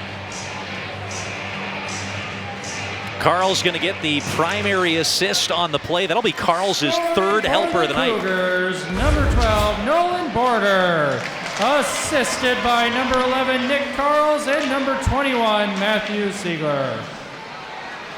So Border from Carls and Sigler. It's a 3-assist night for Nick Carls and a 2-goal game for Nolan Border. And Border, I mean, what a player he's been. We talked about it. Here's an opportunity in the backhand. Flying poke check by Gould. What a play to stone Brody Peterson. There's Peterson again, and this time he won't be denied by Gould. A top shelf shot, and Andover responds less than a minute later to swell the lead back to 4. Well, if you don't succeed, try again. Peterson, the initial shot saved by Gould fantastically. And then he comes around and just a little bit of confusion. He steals it from his own teammate, pops the water bottle off the top of the net. A couple Centennial defenders get kind of run into each other and take themselves out of the play. Number 7, Brody Peterson. If you like goals, this is your section final. If you like bottle-topping goals, my goodness, we've got everybody going top shelf here tonight. 7-3 Andover. That goal for Peterson, his 18th of the season, which is one behind Camden Langfeld with a hat trick tonight, now has 19. And it's so deflating because Gould had made that initial spectacular save, and you felt like Centennial had dodged one. But then another defensive mistake, a turnover in just kind of a comical fashion with the 2 defenders running into each other, and unfortunately it led to an opportunity, and Andover just not missing when they get those chances tonight. So yeah, they just have, Andover has punished Centennial for their defensive mistakes tonight. That's kind of the story of the game, Matt. This one chipped in deep here by Dorstead, but that will be cleared for an icing whistle on the Huskies. And I mean, how many of our Centennial goals have been nearly immediately answered? The last 2. Hemmer scored at 8:15 of the second period, and Andover would respond less than 6 minutes later. That last goal, less than 40 seconds had expired after the Centennial tally we thought would maybe inch them back into this game. And that's exactly it, is Andover is responding like a champion to each of the Centennial counterpunches and just immediately sort of snapping back that momentum. Nadeau, Langfeld with a hat trick, Sauer, and now Peterson. The goal scorers in a 7-goal outburst here by the Huskies in the section championship game.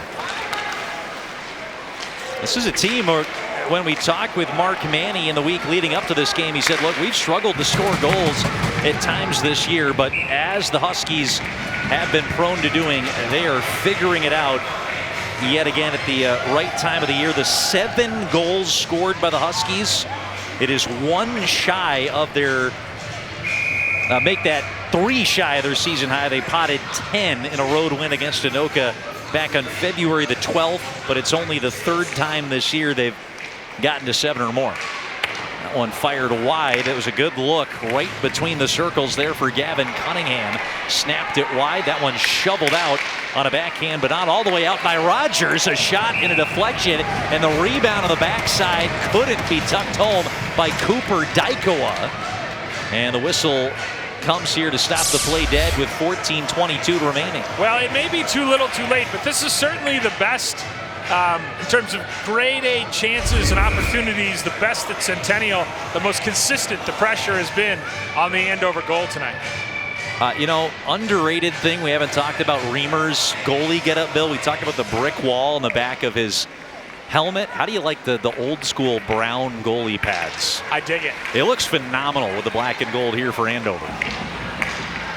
Well, they say look good, play good, and Reamer is certainly proving that to be true in the playoffs. There's Sauer driving one right into that Centennial C on the chest of Quinn Gould, who took over after the first 2 goals were scored in the second. Oh, there's a look. That is goalie drip right now from Wyatt Reamer, and he's rocking it here in a big section final, and he's played pretty well, stopping 23 of 26 after he was in net for a 1-goal win on Saturday that helped the Huskies upend Maple Grove. Matt, you're a baseball guy. He's like a pitcher who's getting good run support. He is. Here's Rogers snapping one wide from the top of the circle. Rim back out here to the Andover blue line. Cooper Johansson sent it in deep. Now Rickley tries to pry it out off the woodwork. In behind. Oh, big check on Dietrich. Penalty coming up. Yeah, laying down the lumber. I think Brody Peterson, the one who they're going to get for the penalty for Andover. Cougars can bring their goalie off, but a stick blade to that puck by one of the Huskies as Casey Rogers will get some rubber. That'll bring the whistle and the infraction here for the Huskies, and it is going to be Brody Peterson going to the box. Yeah, Peterson, 2 minutes for roughing. And so an opportunity here for Centennial to flex their muscle on the power play. Numbers have been good, as we talked about, one of the better power plays in the state, but they've been stymied tonight. 0 for 2 on 2 man-up chances that both came in the second period. Cunningham, Carls, Hare, Hemmer out on the ice here for the power play.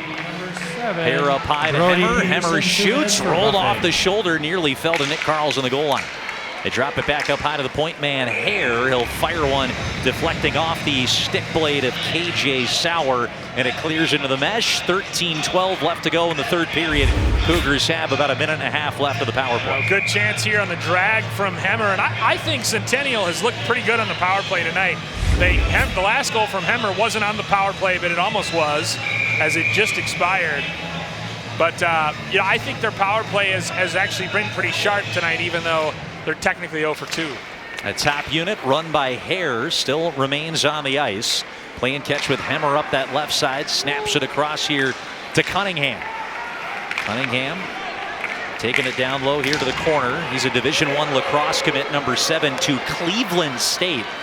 I know that warms your heart, Bill, to see a couple of not just lacrosse players, but guys are going to be playing at the D1 level. Yeah, that's coming legit. up out east. That is legit. As more of these programs don't just scour Baltimore and New York and Long Island for players, Pennsylvania, they're coming to the Midwest, and the showcases that are out east get them exposed to those East Coast Division I colleges. Number 10, Daikawa, who's jumping the boards here for Centennial to bring on the second power play unit. He's also an accomplished golfer. He was a state champion a couple of years ago as a sophomore, and he's going to play college golf at Minnesota State in Mankato. We've got 3 D1 commits, all outside of hockey here in this Centennial team. Here's Homeke entering in up the left side. His pass deflected by Lutkin, and it leads to a clear here by his penalty kill teammate Casey Rogers. 30 seconds left on the Centennial power play. Snapped along here to Jacob Homeke, works it out to Adams. Here's the other lacrosse player, headed to St. John's. Up high to Drops. He'll switch it across to Homeke. Drive low and wide. Will rim back out here to the neutral zone.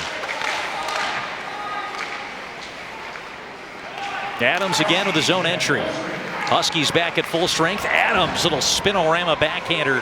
A little bit behind Nolan Border, who's trying to finish off a hat trick here for Centennial in the section final.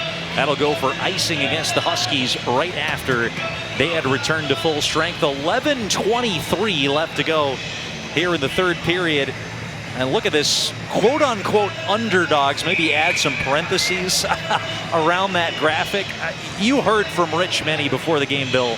They came into this game, the Cougars, they did not consider Andover the underdogs, despite that 5 seed next to their name. And I don't think anybody in the state were going to overlook the Huskies, who, remember, last year were 0-9 to start the season before winning 15 of 19 down the stretch to reach the state tournament.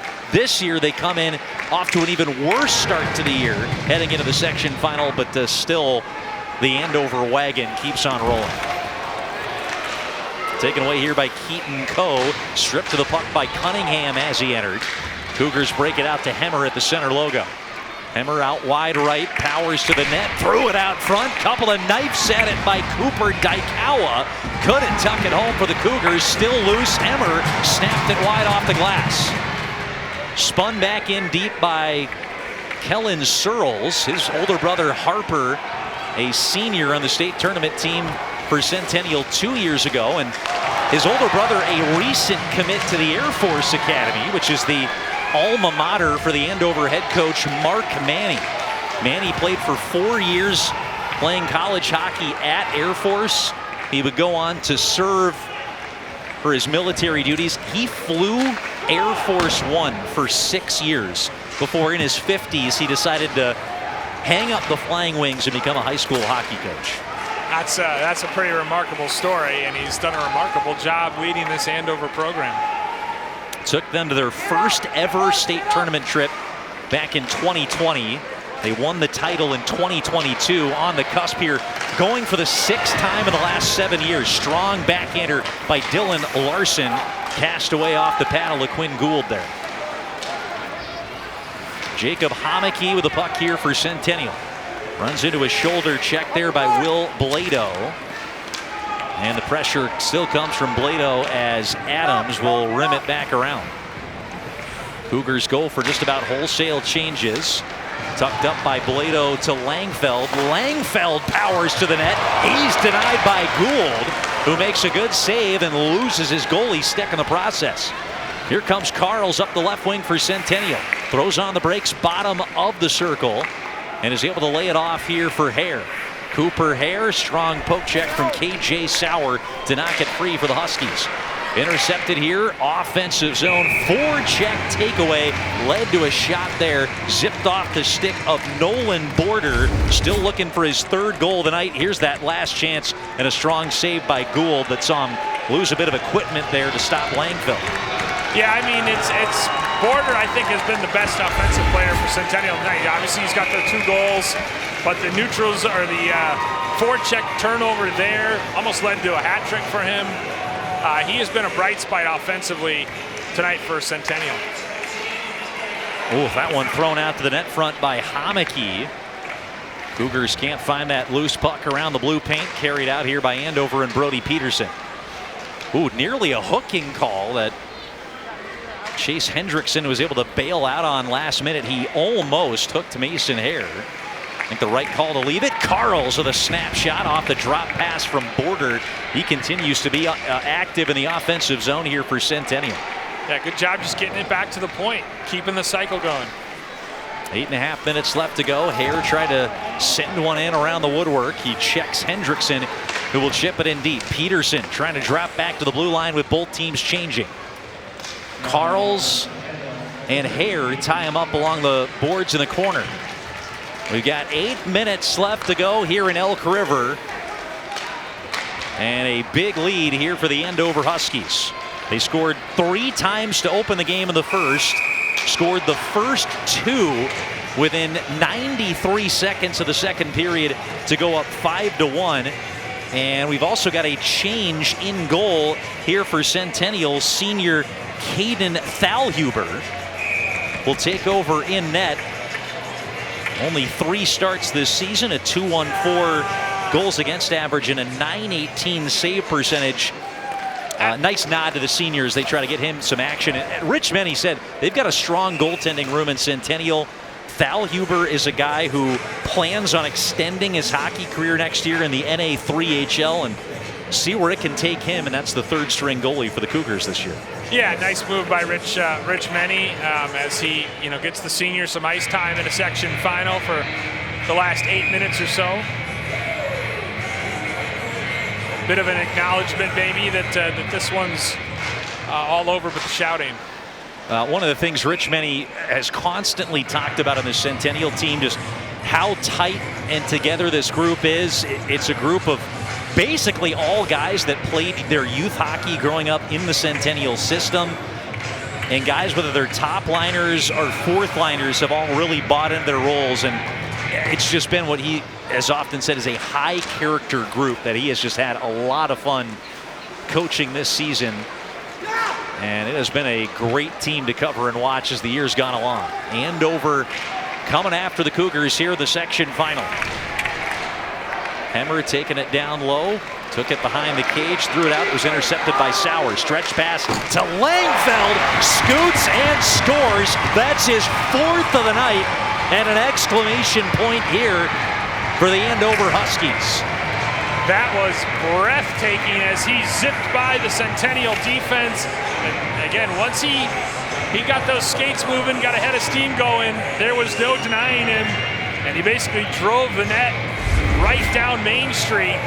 But the speed to get ahead of drops, dropped the shoulder, and no mistake for that goal. And that's what we call an exclamation point on your section final victory. Number 10, Camden Langfeld, assisted by number 9, KJ Sawyer. Sauer with the breakout pass. Langfeld with his 4th goal of the night. It's a 20-goal season for Camden Langfeld, the 5'11", 170-pound junior. And there's at least one NHL scout in the building. I passed him on the hallway on the way to our broadcast position. Camden Langfeld, go out and show out. They might have shown up here for KJ Sauer. They might leave with a few notes scribbled down about number 10 in black and gold here for the Huskies. Icing whistle going against Andover. Go get it. I mean, he's outscoring Centennial by himself tonight. And yeah, Sauer, another point meanwhile. He's had a fantastic night. What, 2 goals, 2 assists, 3 assists? I've got him for 1 goal and 2 assists tonight. 1 goal, 2 assists. So the captain, the leader of this, leaders of this Andover team is. Again, people are going to look at this score and they're not going to be so surprised. It's going to raise some eyebrows, and they're going to say, "Hey, this Huskies team is not to be taken lightly," and they're right. Andover, after winning the section final, were 15-13 last year. Lost to Stillwater, who played in the title game last year. Lost to Moorhead. So they lost to the eventual runner-ups, but were 2 games over 500. Mark Manny's team, still even with a win today, are going to be 3 games below 500 going into the section final as Centennial gets one back to at least cut into that final score. Isaac Adams, the junior lacrosse commit to St. John's, able to rifle in his 11th of the year. Yeah, and I don't think they're over-celebrating by any means. Good job just being a net front presence. Missed the first, or had the first one saved, and then followed up and knocked that one home. He may be a Division I lacrosse player, but he's a pretty useful hockey player as well. Scoring for the Cougars, number 17, Isaac Adams. Assist by number 21, Matthew Siegler. Siegler with a lone assist. Adams, who had the game-winning goal on Saturday against Blaine, the lone tally of a 1-0 contest.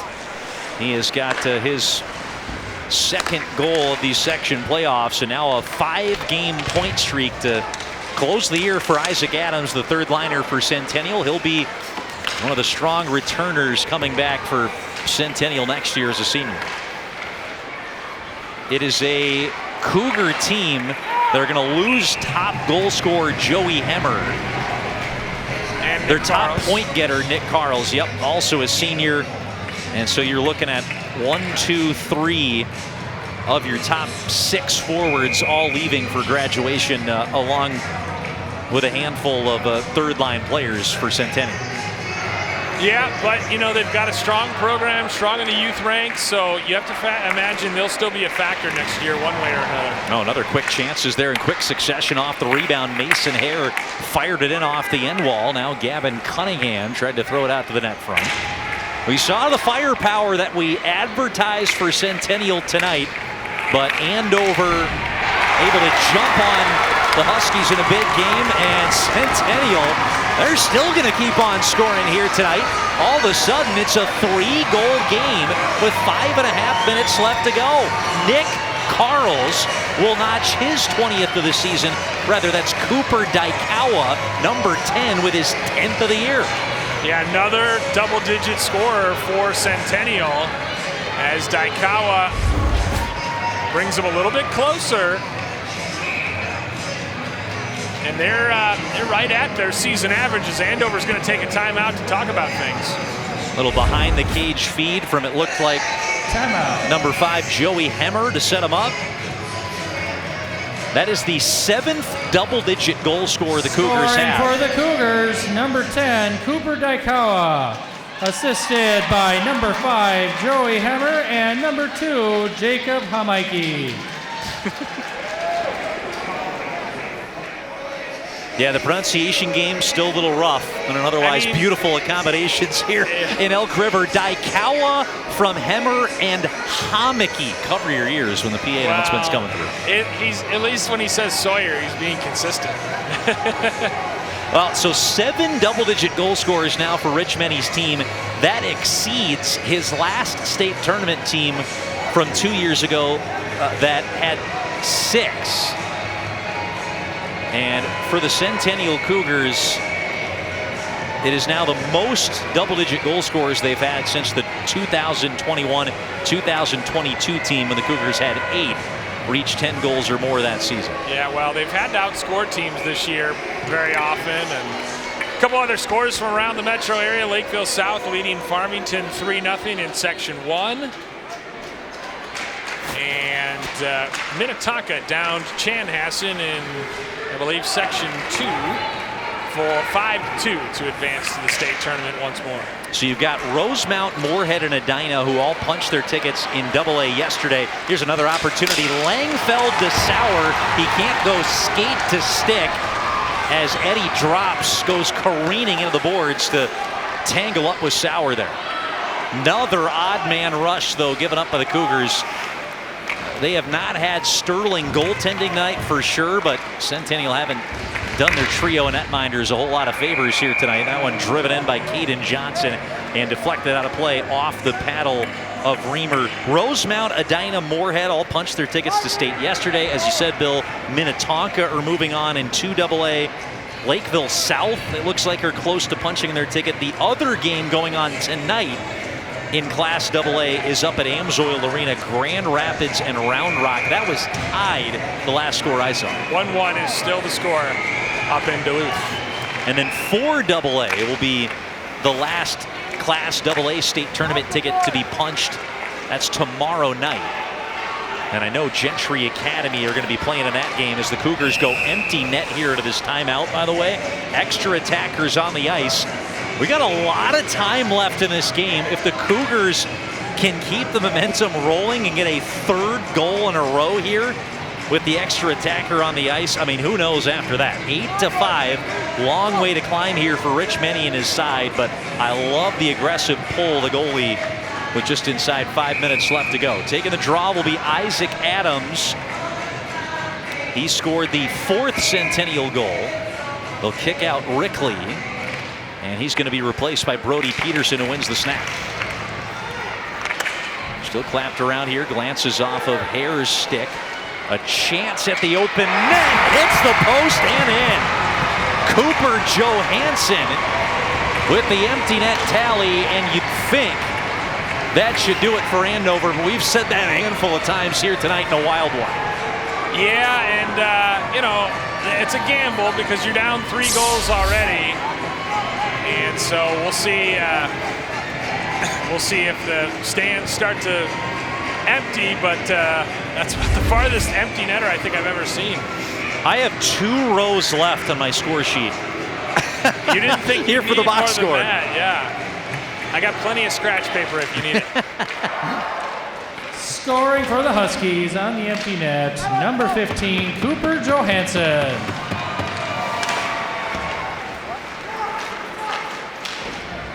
Unassisted goal. They're going to leave us hanging there for Cooper Johansson scoring on the empty net.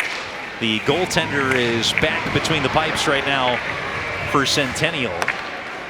There are so many Coopers on the ice, Matt, that you would think we could get a few barrels made. Caden Thalhuber is back between the pipes here for Centennial. Another clearance and out of play. 3:57 to go. 14 goals scored between these two teams. Centennial have never led. They went down 3-0 just shy of 14 minutes into the first period. It was 5-1 less than 2 minutes into the second, and Centennial have been chasing the game ever since. Good stick tie up from behind there by Jacob Homeke to take the steam off the shot effort there from Larson. Nick Carls up the other way here for Centennial. Carls is the 4th of 5 brothers.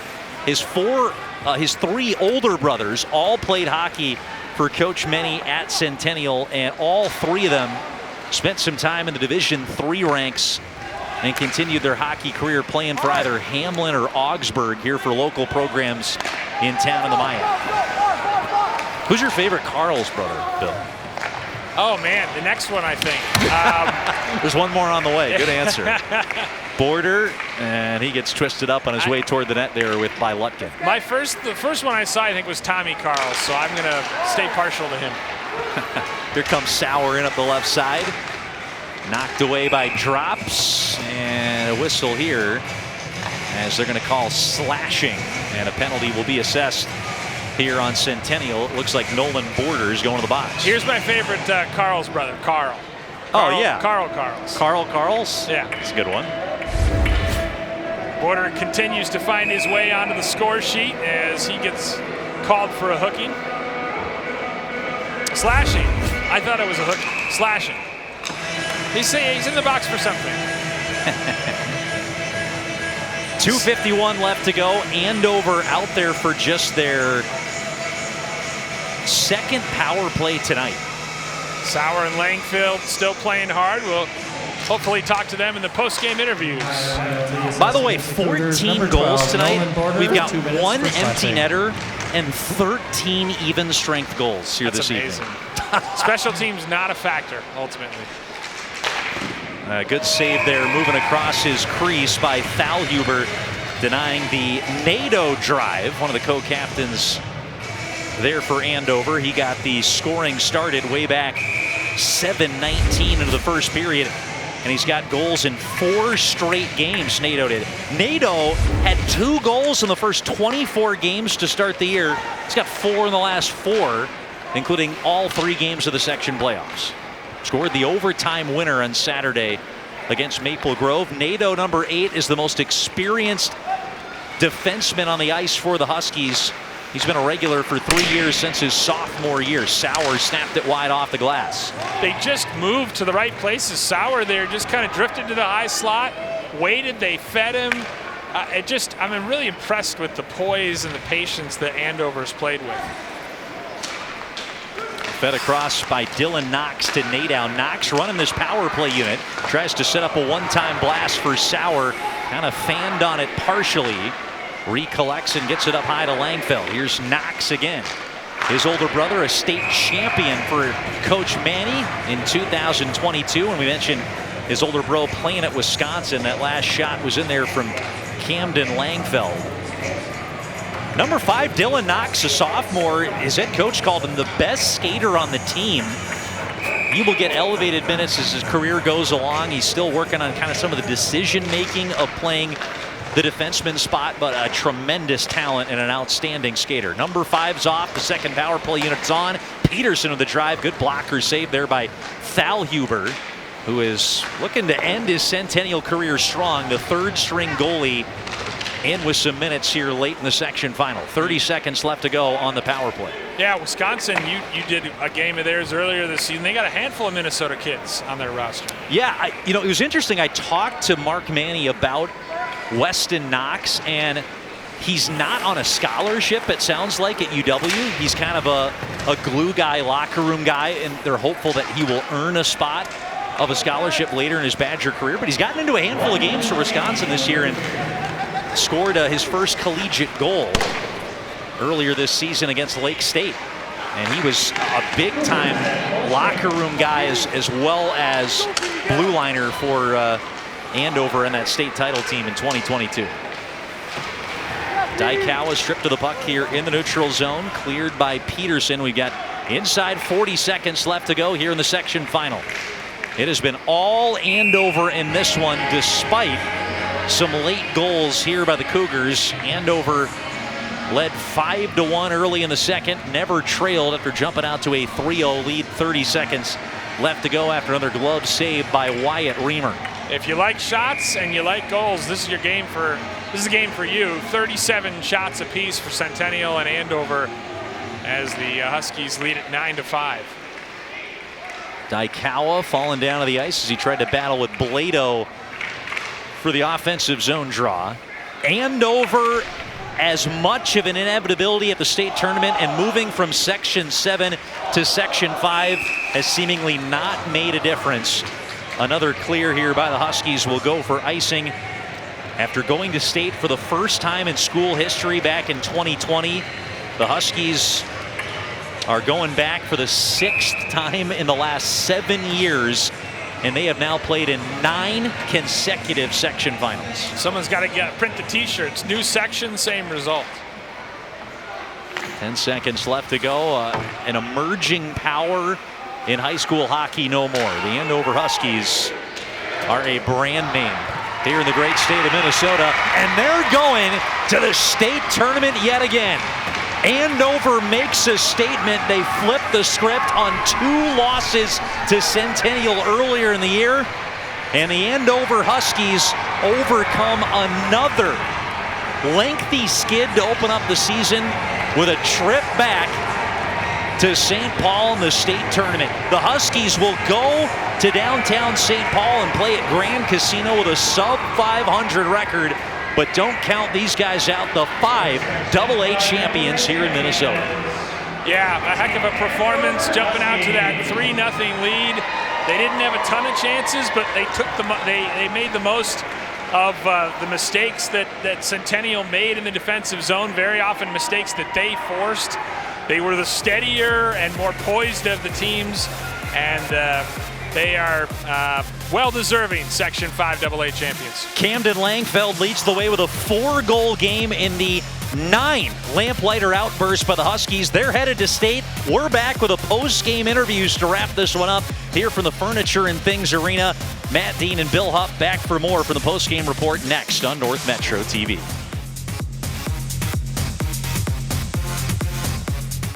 Lino Lakes is the gateway to the metro area, just minutes north of Minneapolis and St. Paul. Conveniently located on I-35W, this growing city still maintains its North Country feel. Lino Lakes is a safe, fun, and affordable community that values its award-winning schools.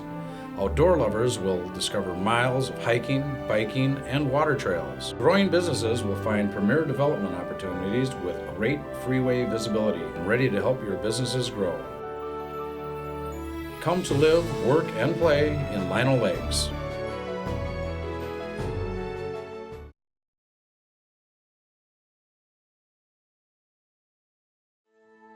We come from a long line of farmers, and there's a sense of pride, but there's also a significant amount of pressure.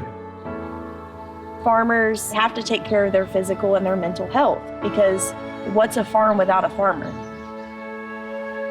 Watching the sun come up, that's my time.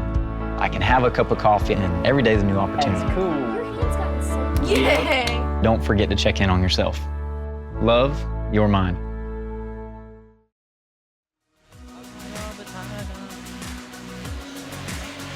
(9-5), the Andover Huskies punch their ticket to state for the 6th time in the last 7 years under head coach Mark Manny. They're Section 5 AA champions.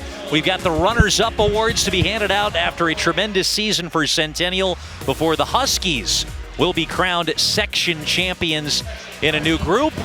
We'll send it down to the public address announcer here at Furniture Things Center in Elk River for the section runner-up and championship trophy awards. Number 2, Jacob Komicki.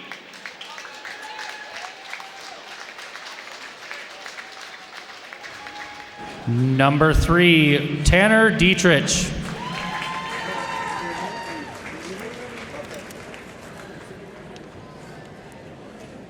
Number 4, Jackson Bednarek.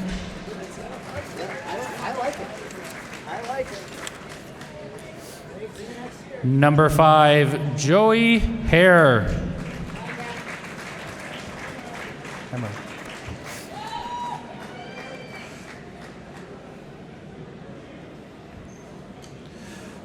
Number 6, Eddie Drops.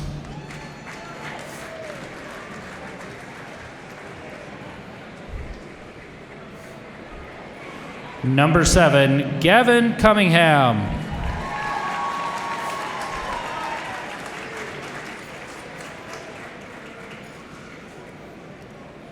Number 8, Keegan Julik.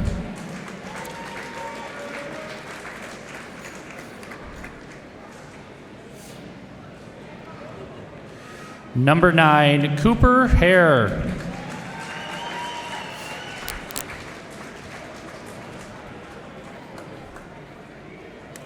Number 10, Cooper Daikawa.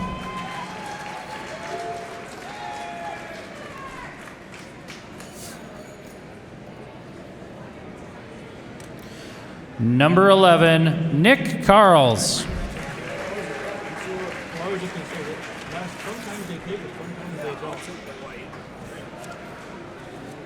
Number 12, Nolan Border.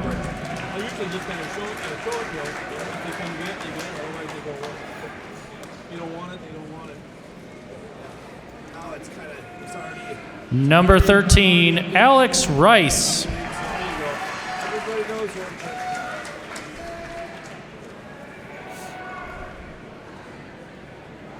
Number 15, Mason Hare.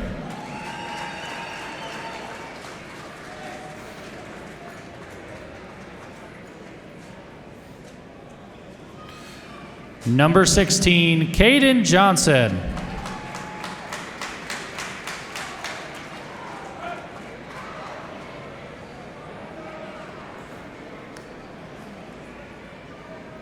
Number 17, Isaac Adams.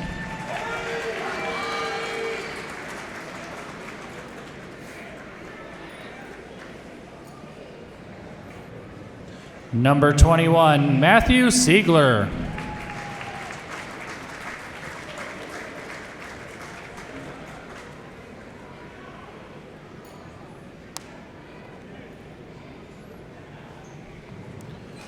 Number 22, Kellen Searles.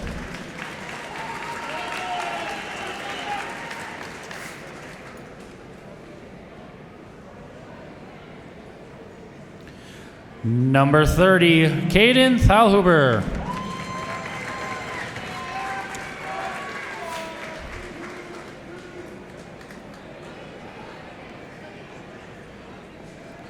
Number 31, Flynn Sandberg.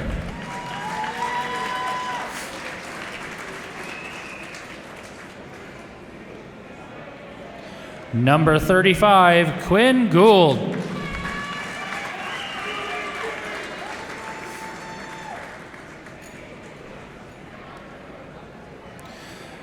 Manager Isaac Racine.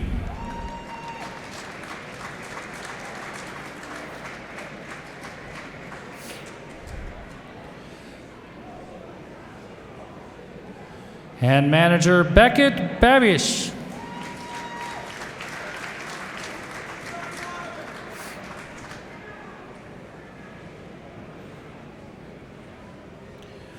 And the coaches, Rich Many.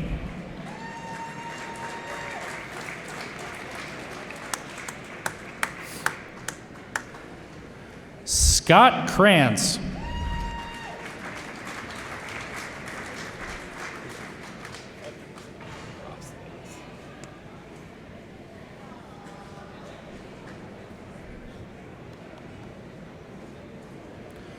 And Gary Tolkinen.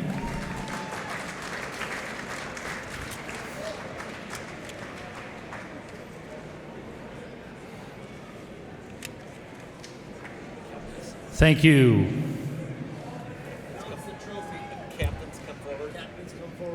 Captains, please come forward to accept your trophies.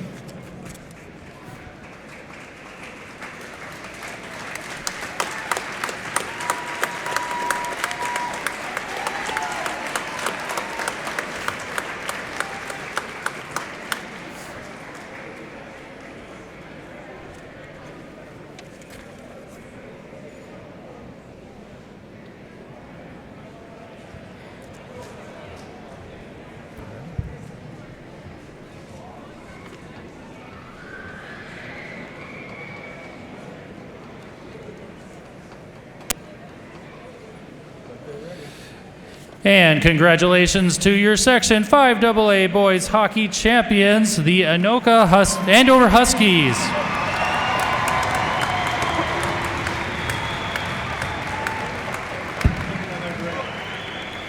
Number 1, Wyatt Reamer.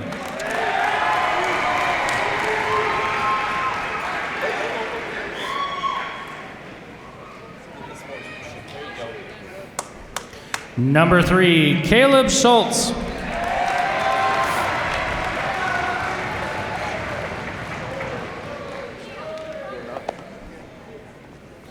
Number 4, Owen Lujan.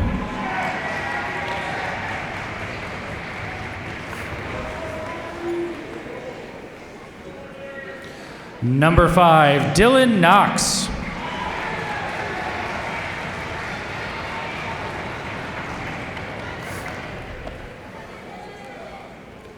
Number 7, Brody Peterson.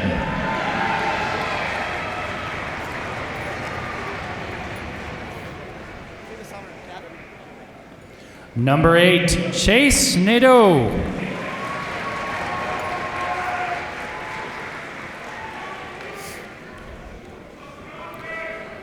Number 9, KJ Sauer.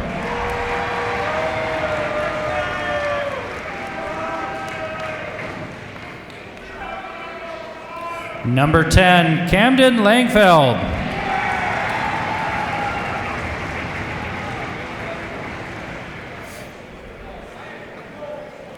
Number 12, Will Blado.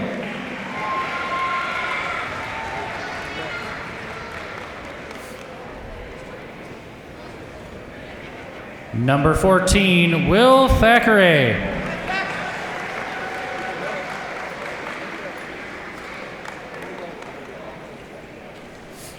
Number 15, Cooper Johansson.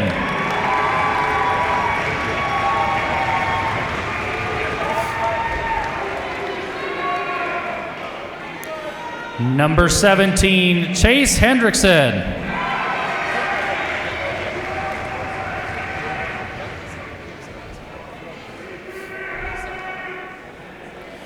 Number 18, Dylan Larson.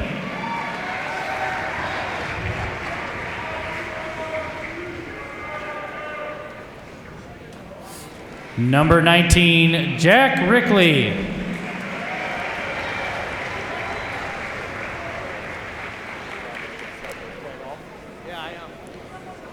Number 21, Dominic Dilic.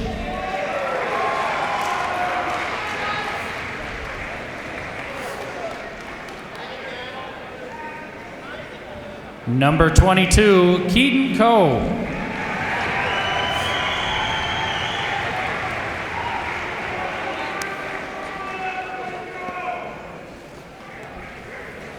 Number 24, Casey Rogers.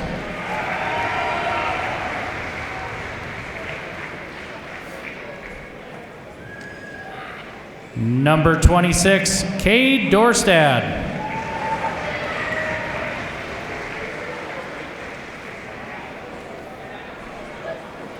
Number 29, Nolan Peterson.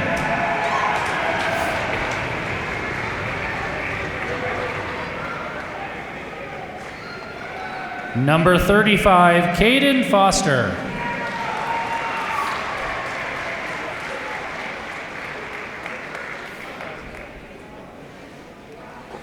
And the managers, Kyle Leopold.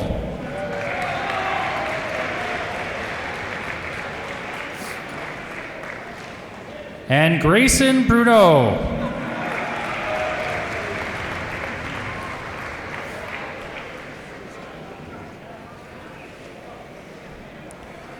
Your head coach, Mark Manny.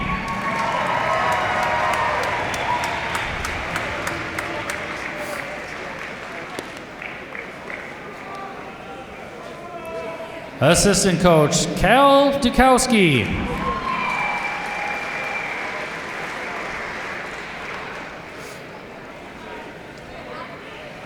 And Jordan Leopold.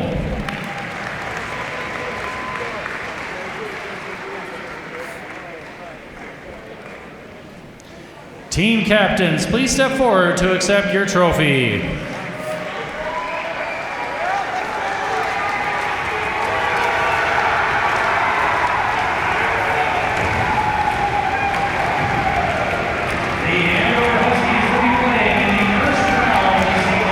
Congratulations to the Andover Huskies. As we said, an inevitability in boys high school hockey, 9th straight section final appearance.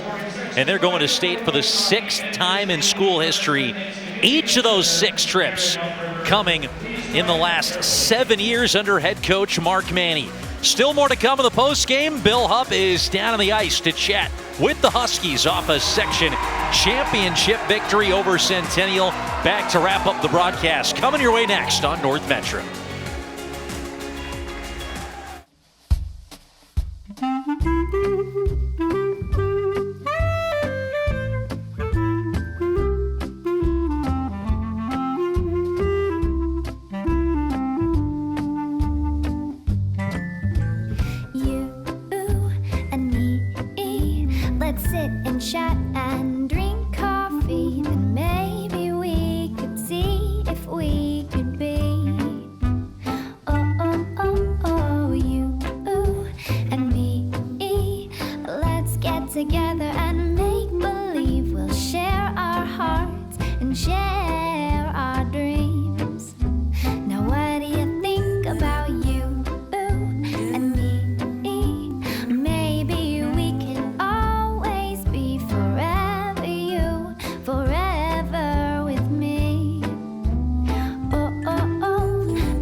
Bill Hupp back here in Elk River at the Furniture and Things Event Center. Andover 9, Centennial 5, the final.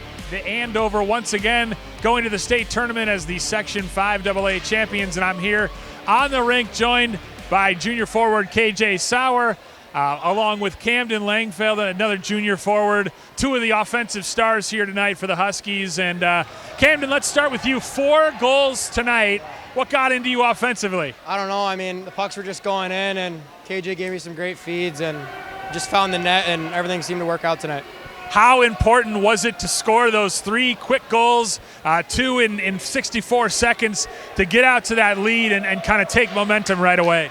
Yeah, I think that we just came out fast and hard, and that first one that Nades popped when the goalie was out of the net definitely gave us some juice, and it was awesome just to see us all come together.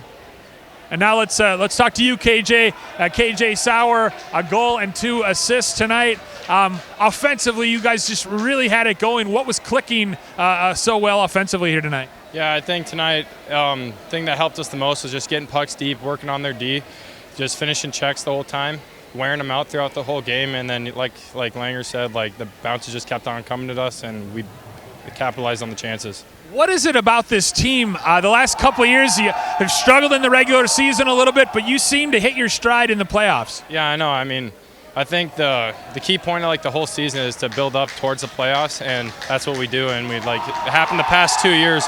Started off kind of slow, trying to find like our groove, and then, but I mean, everything comes together at the right time, and that's when we start going. You were hurt. You played hurt during the state tournament last year, and it took you a little while to get going here this year. How are you feeling now, and how do you think your health has contributed to this team peaking at the right time? Yeah, I think being a team captain like me, my presence on the bench and on the ice helps a lot. It helps the guys going. Gives a little little rest for them, not rest, but like little leeway towards them, and it helps them everyone get going with positive energy on the bench. And I mean, I've been feeling great on the ice, so just up from here.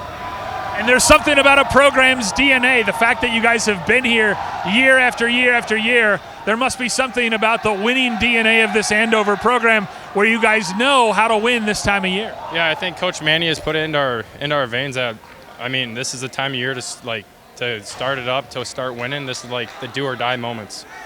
All right, well, congratulations to both of you guys, and good luck at state. Thank you very much. Absolutely. Thank you. 9-5, Andover victorious here in the Section 5AA final over Centennial. That'll do it for us here at North Metro TV from Elk River. For my broadcast partner, Matt Dean, Director Ted LaRue, and our entire fantastic crew, I'm Bill Hunt, saying good night from the Furniture and Things Event Center in Elk River. Your final score, number 5 seed Andover 9, number 3 Centennial 5.